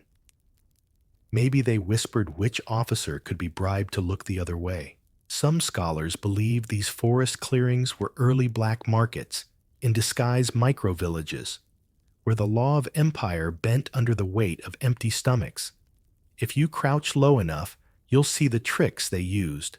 Sacks hidden under dead leaves, barrels rolled into dry creek beds, sheep folded into bramble pens. Children sent out to listen at crossroads to run home and warn if uniformed men came sniffing for unpaid tributes. You stand now at the edge of a small glade where wild garlic grows thick. Even in winter's grip, its sharp scent slices through the damp air. A woman kneels near a stump, carefully digging up bulbs to flavor thin soup back at the hidden camp. She glances over her shoulder every few seconds, her breath, quick eyes sharp in the low light. Did they feel like heroes, you wonder? Did they think of themselves as rebels, fighting an emperor's hunger? Or were they simply mothers and sons doing what any creature does when the wolf comes near, running hiding, living just long enough to see spring return? A crow scolds you from a branch overhead, then takes flight, startling the hush of the grove back into silence. You stand alone with your thoughts, one foot on the path, back to the village, the other half rooted in this secret world, where the line between farmer and fugitive blurred with every passing convoy. By the time you step from the trees, dusk is licking at the fields once more, and you know that tonight, somewhere just beyond the edge of a map, a family counts their hidden herd by lantern light, hoping the army's appetite will march in another direction by dawn. Slip back toward the village now, where the lanes knot into narrow alleys and doorways flicker with candlelight against shutters hammered tight. Here, the official ration lines fade into rumor, and rumor hardens into deals struck in the corners of cellars no inspector dares enter. This is where you hear it, the low hiss of barter over stale rye loaves that wouldn't pass muster in the open market. Black bread cracked, and bitter traded hand to hand under cover of darkness. If the mill was the beating heart, and the market its pulse, then these backroom dealings are the bloodstream carrying just enough nourishment to keep the village from slipping under entirely. Lean in close, a boy no older than 16 pulled low stands at a crumbling doorway. One hand grips a cloth bundle, 3 loaves pressed together so tightly they crumble at the corners. Across from him, an old man pulls coins from beneath a threadbare cloak. The hush between them says more than any ledger ever could. Historians like to draw neat lines, legitimate trade, here, crime, there. But in this alley, the line dissolves in flour dust and whispered promises. Some scholars insist these back alley bargains fueled entire regiments when official supply chains failed. Others argue the black market bled villages dry twice, once when soldiers took, and again when desperate locals sold to each other at a price no honest baker could match. You watch as the boy shifts his weight, glancing over his shoulder at a flicker of torchlight down the lane. A patrol, maybe. Or just a neighbor looking for their own quiet cut of bread. He presses the loaves into the old man's hands. Coins vanish into a boot, and both vanish before a question can be asked. Inside one house, you glimpse a mother tearing the hard crust into soup. A single stale loaf softens in a pot that should hold meat, but doesn't. A baby cries from the next room. She hushes it with a lullaby, older than the empire itself, a tune about wheat fields that used to bend low under summer sun, back when armies were just stories whispered on cold nights. Somewhere beyond the alley, boots strike cobblestones. A patrol bored or hungry, or both passing just close enough that every doorframe holds its breath. The smell of rye and damp cellar walls thickens the air around you, sharper than any musket's iron bite. No shots fired here, just the muffled scrape of coins, the soft rustle of cloth sacks moving bread like contraband silk. Look up, and you see shuttered windows lined with flickering candle stubs, silent witnesses to deals struck not for wealth, but for the chance to wake up tomorrow with anything left to eat. The black bread changes hands again and again, stale by the time it appears at a family's table, but still a victory of sorts.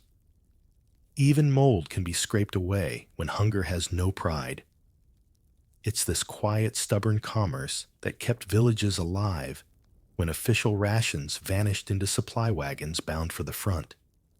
And yet some letters home speak bitterly of neighbors who grew rich from this hidden trade, brokers of hunger who hoarded stale loaves like gold selling scraps for favors or secrets.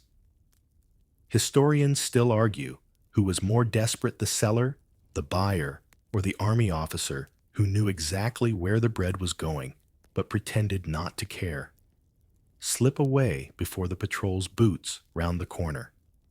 Leave the alley to its hush, its cracked loaves, and quiet conspiracies.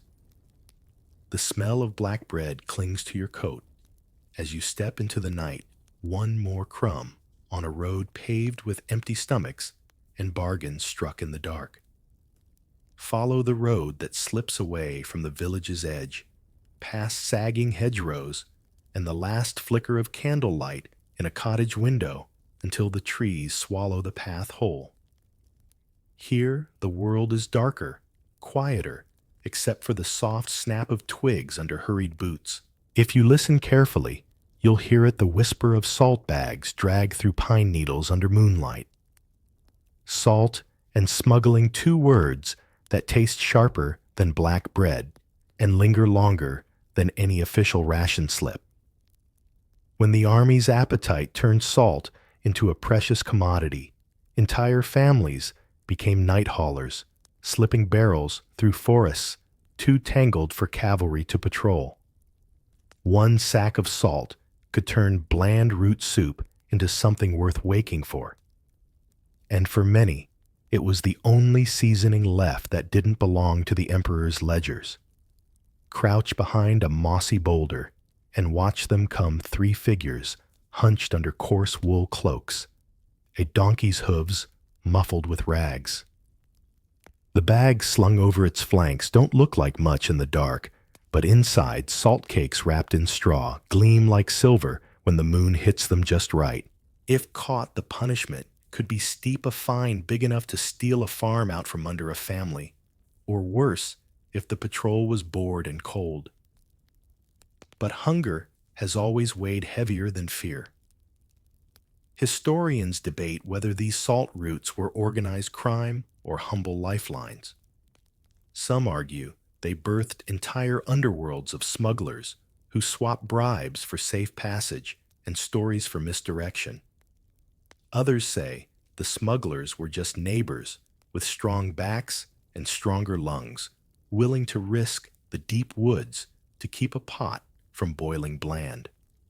Up ahead, you glimpse the flicker of a lantern bobbing near an old stone boundary marker.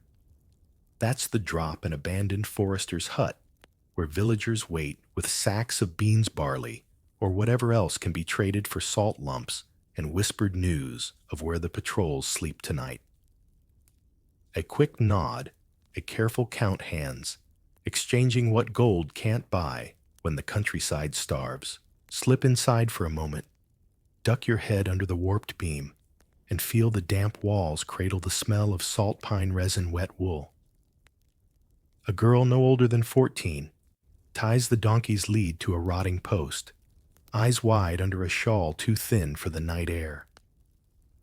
In her pocket, a twist of dried mint to trade for a handful of salt enough to stretch her family's stew another week. If you asked her what she's risking, she'd shrug and say nothing. Risk is the only currency they have left to spend.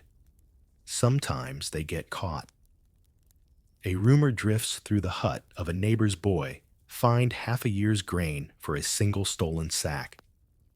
Another tale says a smuggler bribed the entire patrol with salted herring fillets, walking free with twice the salt he started with. Scholars bicker over whether these stories are folk myth or tax record, but the hush that follows each telling says the truth lives somewhere between the two. Outside, the donkey shifts its weight breath, steaming like a ghost against the dark pines. When the last sack is swapped and the final coin vanishes into a calloused palm, the figures slip away, one path back to the village, one deeper into the forest, salt hidden beneath blankets, hearts pounding in time with the hoot of a distant owl. As you stand at the edge of the clearing, the hush returns. The salt is gone, the hut empty, but for footprints in the damp earth and the faint smell of hope clinging to pine bark. By morning, soup pots will bubble in kitchens that might have stayed cold, and the army's hunger will march on, none the wiser that a forest and a handful of ghosts fed the people left behind. The hush of the forest fades as you drift back into town, where the night holds its breath, between the creak of frost-bitten shutters and the echo of boots on cobblestones. Here, hunger grows teeth sharp enough to snap the fragile thread between patience and rage.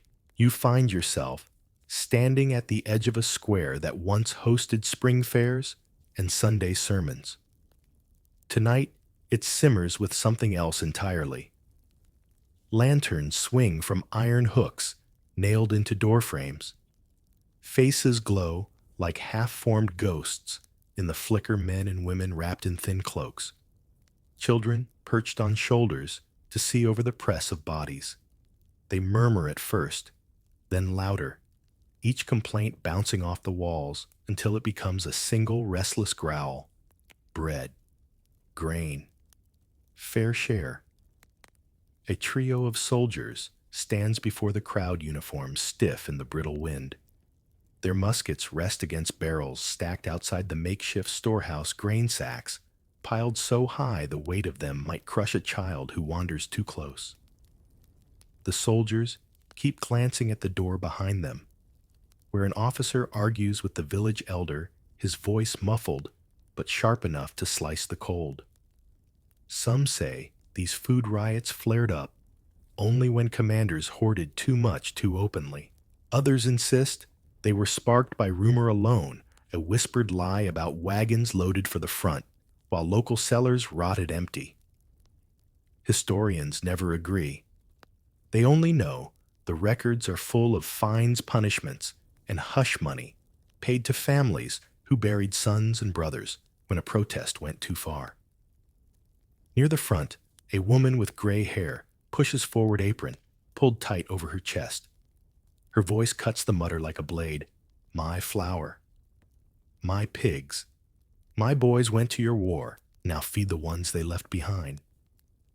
A murmur of approval slides through the crowd, warm breath in the frozen dark. One soldier shifts his boot, scraping the cobblestone. He mutters something under his breath, too soft to catch, but sharp enough to hush the front row. Behind him, the officer reappears, face red eyes, flicking from the sacks to the restless faces pressed closer now, shoulder to shoulder. He lifts his hand, half command, half plea, and promises tomorrow, promises shares, promises just enough. But the word tomorrow tastes like vinegar to a belly that hasn't felt bread in 3 days. A boy tosses a stone-cracked mortar, showers down from the grain store's wall. Another shout, then two. A rough push forward. Hands on sacks. Muskets lifted, but not yet fired. The night teeters on the edge riot or release punishment, or compromise, no one knows which, until it's too late to rewrite the ledger. A single sack bursts torn by desperate fingers. Grain scatters like pebbles across the frost. In the flickering light, grown men drop to their knees, scooping fistfuls into skirts and baskets' pockets and bonnets.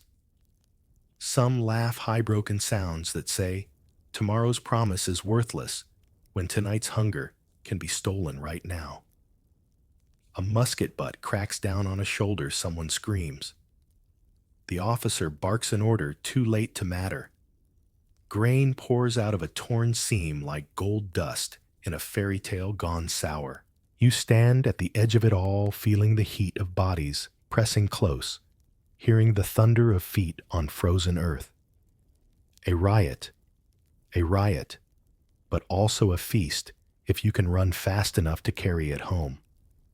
Later, when the square empties and the last lantern gutter out, soldiers will gather spilled kernels into battered barrels, muttering about traitors and thieves. Some villagers will hide their stolen handfuls beneath floorboards, praying the next patrol doesn't come knocking. Historians will puzzle over the ledgers, the fines, the missing sacks, wondering how many riots ended in gunfire, how many in grudging mercy. But tonight, under the cold stars, bread falls like snow onto open hands, and the crowd's anger flickers into something warmer, hungrier, impossible to measure in any general's report. Slip away from the square's raw edges and follow a narrow lane winding up the hill, where timber-framed houses lean into the darkness like gossiping old neighbors. Here behind shuttered windows and boarded doors, you find kitchens still alive with candlelight quiet sanctuaries where the hunger of the streets and squares pauses at the threshold, if only for a single night. These are the candle-lit kitchens, hidden corners of comfort and careful deceit.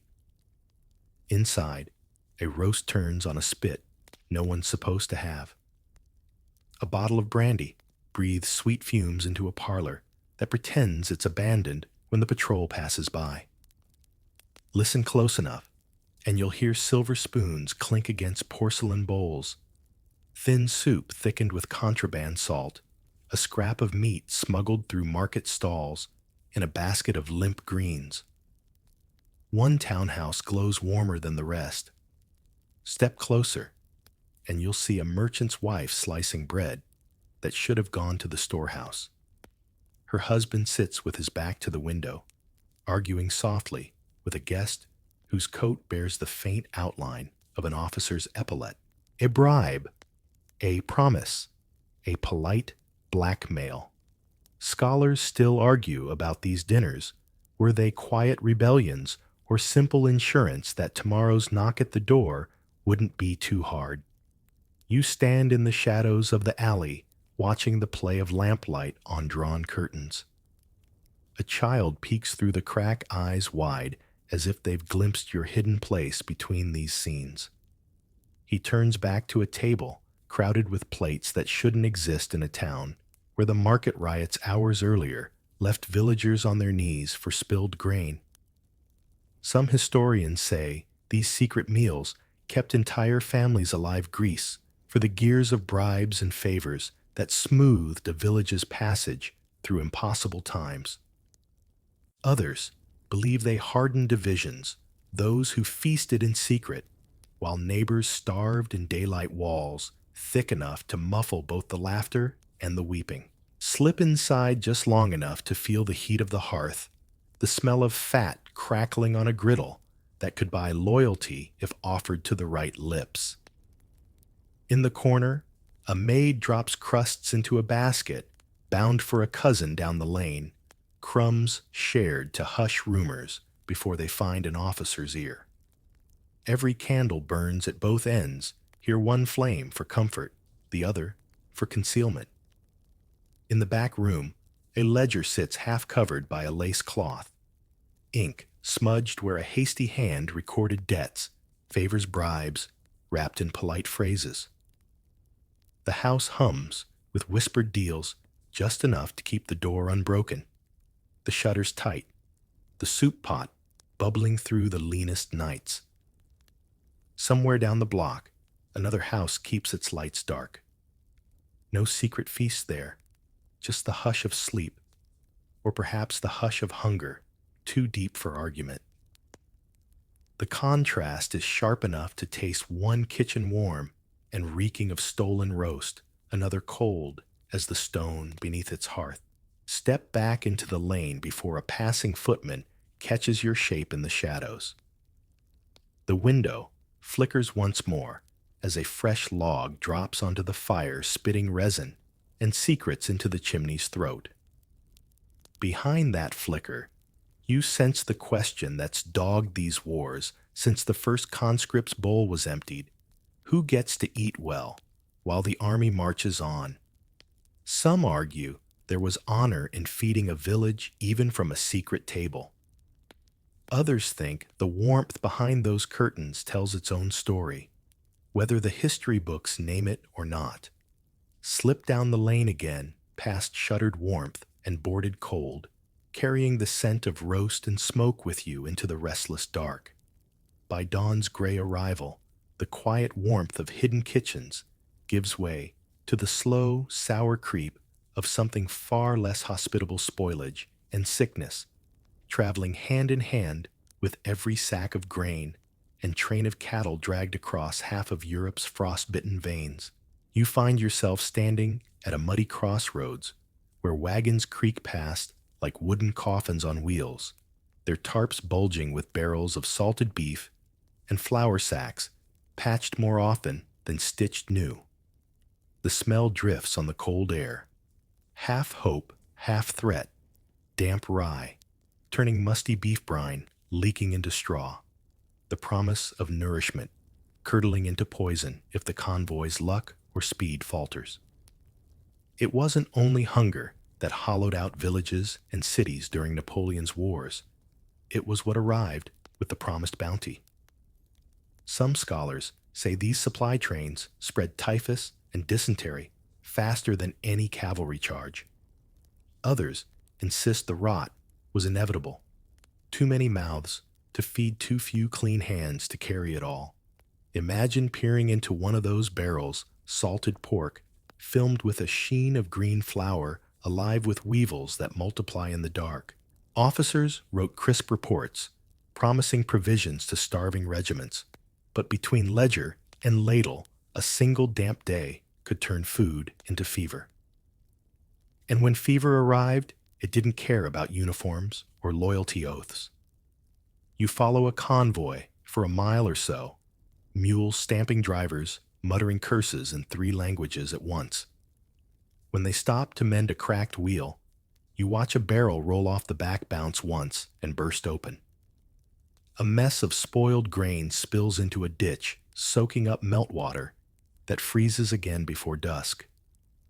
A single villager, braver than most, creeps from a stand of birch trees to scoop what she can into her apron rot. Or not hunger's math rarely leaves room for pride. Back in the towns, families lined up at soup kitchens that sprang up like mushrooms, half charity, half necessity. Wooden ladles scraping thin broth from iron pots that steamed out the last warmth the city could muster when blockade or bad luck locked them in. The old and young pressed shoulder to shoulder for a cupful that might carry more than just warmth, sometimes a hidden sickness that spread from bowl to bowl as surely as any rumor. Some historians argue the worst outbreaks could have been avoided if supplies had moved faster, if the roads weren't choked with mud and snow. Others point to corrupt quartermasters who skimmed off the top, leaving mold and stale bread behind for the front lines. The truth lies somewhere between the wagon ruts and the coughs echoing down frozen alleys. Step away from the convoy's path and into a farmhouse where an old woman boils a pot of cabbage and hope. She scrapes a bloom of mold from the last piece of salt pork before dropping it in. She knows it might bring sickness, but a child's wail in the night is worse than the risk. Outside, the wind rattles shutters that never stay closed, as if reminding her that the war and its hunger are never far behind. Long after the wagons roll on groaning under barrels that leak more than they feed, illness remains. It seeps under doors, clings to blankets, hides in the corners of root cellars, where damp bread waits for a mouth desperate enough to ignore the smell. And when the fever takes hold, who writes that down? Who tallies the bodies when the bodies are peasants and market wives, not soldiers or statesmen? Surviving ledgers rarely say just a passing note about spoilage, a lost shipment, a town's name crossed out as the convoy moves on. Turn back to the crossroads where the wheel is mended. The mules pull and the barrels rattle on, taking nourishment and disease in equal measure down roads that vanish into the mist. Another village waits at the other end, hungry enough to welcome whatever comes, whether it feeds them or finishes the work that winter began. Slip through the mist behind that convoy and follow the road until the fields give way to frost-bitten stones and chimney stacks, coughing thin threads of smoke into a sky too gray to promise warmth. Here, blockaded cities stand like stubborn fortresses against an appetite that never knocks politely. Picture yourself at the city gate, a pair of guards wrapped in threadbare coats, eyes sunken from ration lines, longer than their shift. Inside, the streets wind tight between brick walls that remember better harvests. Children's footsteps echo where once the clatter of horse carts and merchant chatter filled the air with life. Now all you hear is the hush of hunger, sharp as a knife edge against your ear. Walk a little deeper, and you'll find the soup line, a shivering snake of figures, winding from the square to the back door of an old monastery pressed into service when the army's blockades cut the city's lifelines to bits. Inside, cauldrons bubble with a thin slurry of potatoes, split peas, scraps of bone boiled so long they've forgotten they were once alive. A single ladle's dip decides whether someone makes it another dawn. Scholars puzzle over whether these cities fell more to cannon fire or empty stomachs. Some argue the siege lines were less about shells than starving out stubbornness. Others say the famines were accidents of scale, Too many mouths behind walls that once needed no guard but now had nowhere to graze. You move alongside the line, catching whispers, tucked beneath scarves, whose cellar holds an extra sack of rye, whose cousin bribed a guard to slip through the blockade, which back alley might trade candles for a pinch of salt that doesn't exist on any ration ledger. You see a girl clutching an old soup tin, eyes fixed on the steam rising from the monastery door. She shifts her weight from one frostbitten boot to the other, each step closer, a gamble that the pot won't run dry before it's her turn. In the alleys behind the soup line, you'll find what's left of last season's stores, root cellars scraped bare wine barrels refilled with rainwater to trick the taste buds for one more meal.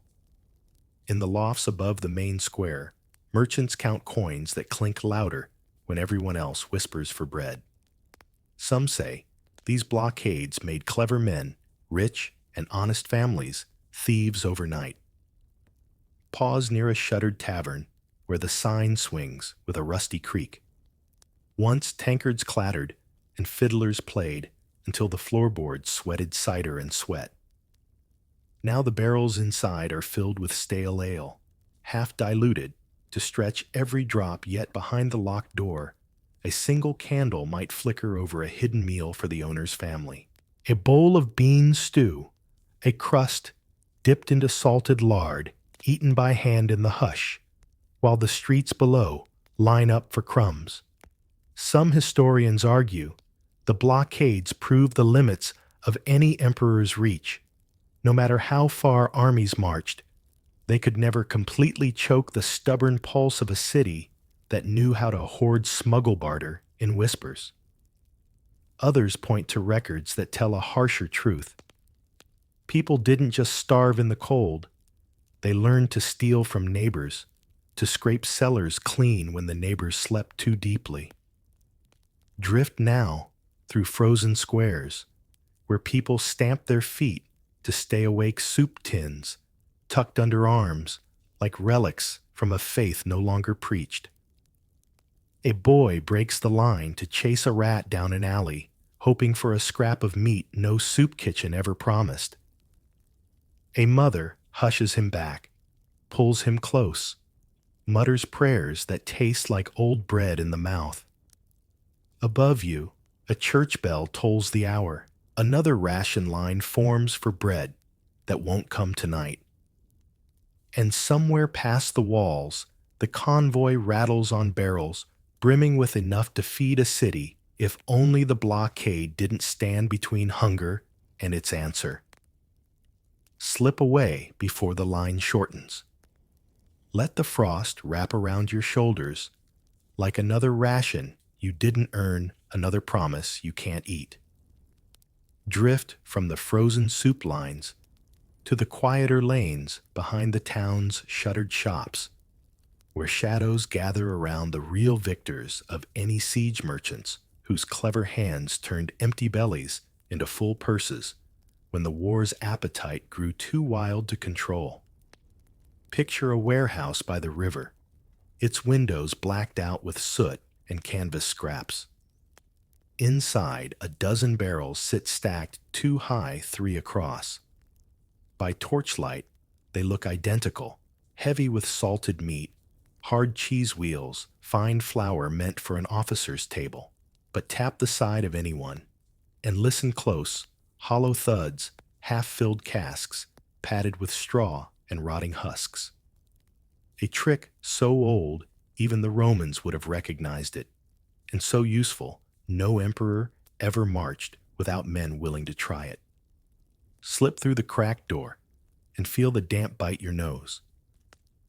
A merchant stands at a rough table, quill scratching lines into a ledger, so crooked even the ink tries to escape. His son leans against a cask, picking at the wax seal with a dull knife. One more fake barrel, one more real one, shuffled in a midnight exchange to fill a convoy bound for soldiers too far away to check twice.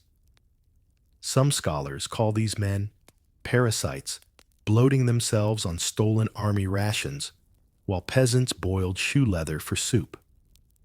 Others argue they were just more honest than the generals, cunning enough to skim off the top, because the top skimmed them first. There's truth in both claims, swirling like the dust that floats above the warehouse floor. Watch the torchlight flicker over crates marked with false seals. They promise wheat from the Rhineland, pork from the Danube Valley, salt from a distant coastal storehouse. Open them, and you'll find barrels filled with damp straw, moldy grain that will never touch a soldier's spoon, while the real food slips out the back to black markets or secret kitchens, bought by those with coins enough to bribe a quartermaster's wink. Behind this racket, the village gossip grows thick as stew. Who's paid off? Which inspector? Who slipped coins to whose son? Historians piece it together in ledgers so faded you can't tell lie from clever bookkeeping. And yet, a handful of letters survive, wives begging husbands to return home before their names appear on a magistrate's list, promising safe passage if they'll just bring back one more barrel, real or not. Outside the warehouse, you glimpse the trickle-down effect, a baker's apprentice slipping away with a sack marked for cavalry oats, a tavern keeper trading salted beef for rumors of the next convoy's stop. The merchant's profit weaves itself through alleys and kitchens and flickering candles, tiny tributaries, feeding a river of stolen rations back to tables that would have stayed bare otherwise. You wonder, standing in that drafty corridor, who really won the war for Europe's stomach. Some say the soldiers did bayonets fixed and boots marching through winter's bite. Some say the peasants did hiding pigs and salt and prayers beneath floorboards. But more than a few argue the merchants held the keys to both unlocking famine and feast with the scratch of a quill and a clever tongue. Outside, the river hums under its skin of ice, carrying rumors downstream toward another town, another gate, another hungry garrison, waiting for barrels that might never arrive. The merchant rubs his hands together, stamps his feet to keep warm, and counts coins by the flicker of a lantern that won't burn long enough to reveal all his secrets. By the time dawn breaks, the warehouse door will swing wide, wagons creaking under barrels so heavy they rattle with nothing but straw and half promises. And behind them, a merchant's table set with bread and cheese real enough to make a mockery of any siege line drawn on a general's map. Leave the flicker of that crooked ledger behind and step into fields that look peaceful, only because the armies have moved on, taking barrels and ledgers and half the harvest with them. What they left behind is quieter than any cannon, but sharper than any bayonet, the famine that trails a feast devoured too quickly, leaving ashes where orchards once blossomed. You stand in a patch of turned earth outside a farmstead that barely remembers its name. The thatched roof sags under snow, so clean it almost hides the missing livestock. The empty smokehouse, the barn doors swung wide to show the hollow dark inside. A child's swing drifts on a breeze that smells only of frost and old straw. Historians have pieced together letters from this edge of the war scraps written by widows and old men who stayed behind when the armies rolled past. Some speak of frozen mornings where bread was rationed to crumbs, or how flour was cut with sawdust just to trick the stomach into stillness.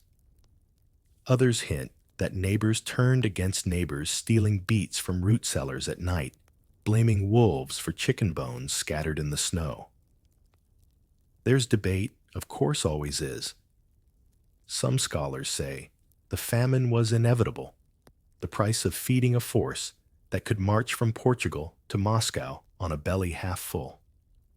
Others argue it was avoidable, a tragedy sharpened by greed and poor roads and quartermasters who sold more than they stored. Step around the barn and watch a woman lift the latch of her last remaining coop. One hen clucks from inside, a lone survivor, too scrawny to be worth the soldier's trouble. She holds the bird close its warmth like a heartbeat against her chest. Maybe she'll spare it another day.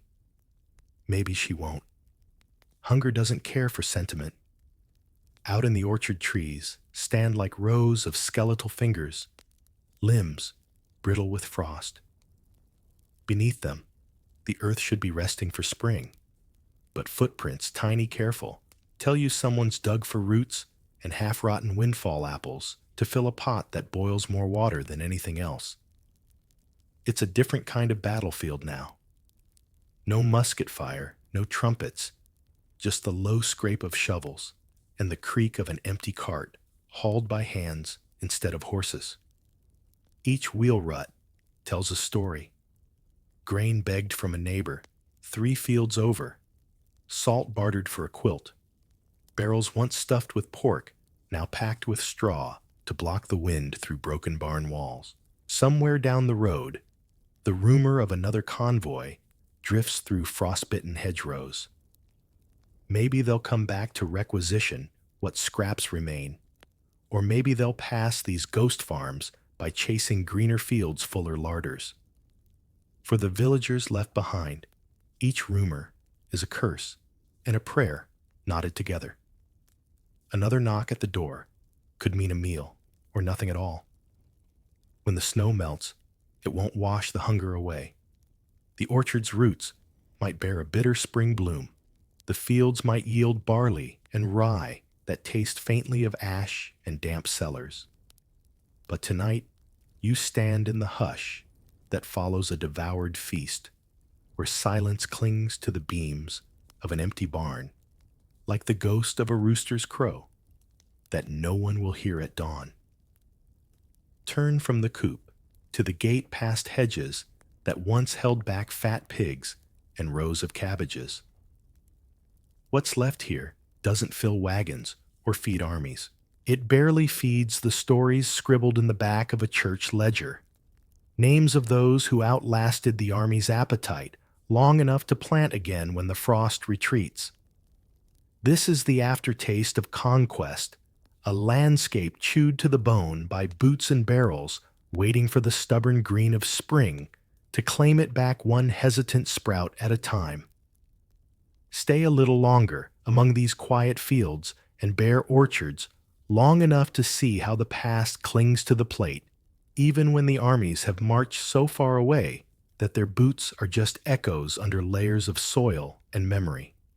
Step into a farmhouse kitchen, warmed now, not by candlelit secrets, but by an honest stove that smells of broth and something earthy, something old carried forward in recipes that remember hardship long after the hunger itself has faded. A pot simmers on a rough iron hob. Inside, black bread thickened into soup, salted pork, so tough it must be soaked all day. Onions softened down to sweetness, because sweetness was once rationed too. You watch a grandmother bend over that pot, her hands cracked and strong from decades of kneading dough that never rose high enough. She hums a tune her own grandmother once hummed, while stirring the same thin soup. The children at her table don't know they're eating history, each bite a relic of empty cellars and the hush of confiscated grain. Some scholars smile at this idea of food as memory, as inheritance of both suffering and survival. Others roll their eyes, pointing out that cuisine changes with every generation. Yet listen to village tales whispered over battered tables, and you'll hear it how a crumb of black rye still tastes of hidden root cellars, how a pinch of salt carries the ghost of forest smugglers who crept through moonlit pines. You step closer and breathe in the scent of stale crust turned into dumplings. On the shelf, pickled beets glisten in cloudy jars, a winter's ration once meant to bridge a hungry gap, now turned into tangy side dishes that appear at holiday feasts. There's irony here. The dishes born of famine are served with pride a toast to the stubbornness that let families outlast the boots that once trampled their gardens. At the table, a boy breaks off a hunk of rye bread, dips it in broth, chews thoughtfully. He has never stood at the edge of a market riot or trailed a salt smuggler through a frozen grove, but the flavor lingers in his blood just the same. In some houses, these recipes survive like quiet memorials, hardships softened by time and simmered into comfort. And so, in these kitchens, the Grand Army's ghost still sits at the table, an uninvited guest whose appetite once hollowed whole villages, but left behind dishes that remind each generation food is never just food. It's the ledger that outlasts the quartermasters, the secret hoard, that no convoy can confiscate once it's folded into story and tradition. Step outside, now leave the warm kitchen's glow behind you.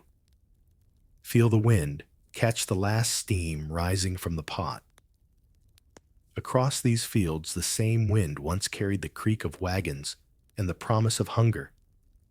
Tonight it carries something softer, the hum of stoves behind thick stone walls, the crackle of recipes passed down like contraband secrets, the hush of stories that turn hardship into ritual with every new pot set to boil. Listen to that hush. It's the final footnote on the plate, a reminder that the appetite of an empire might devour wheat and pigs and salt, but it never truly eats the memory of who you were, who you fed, and what you kept alive when the world came marching for your last loaf.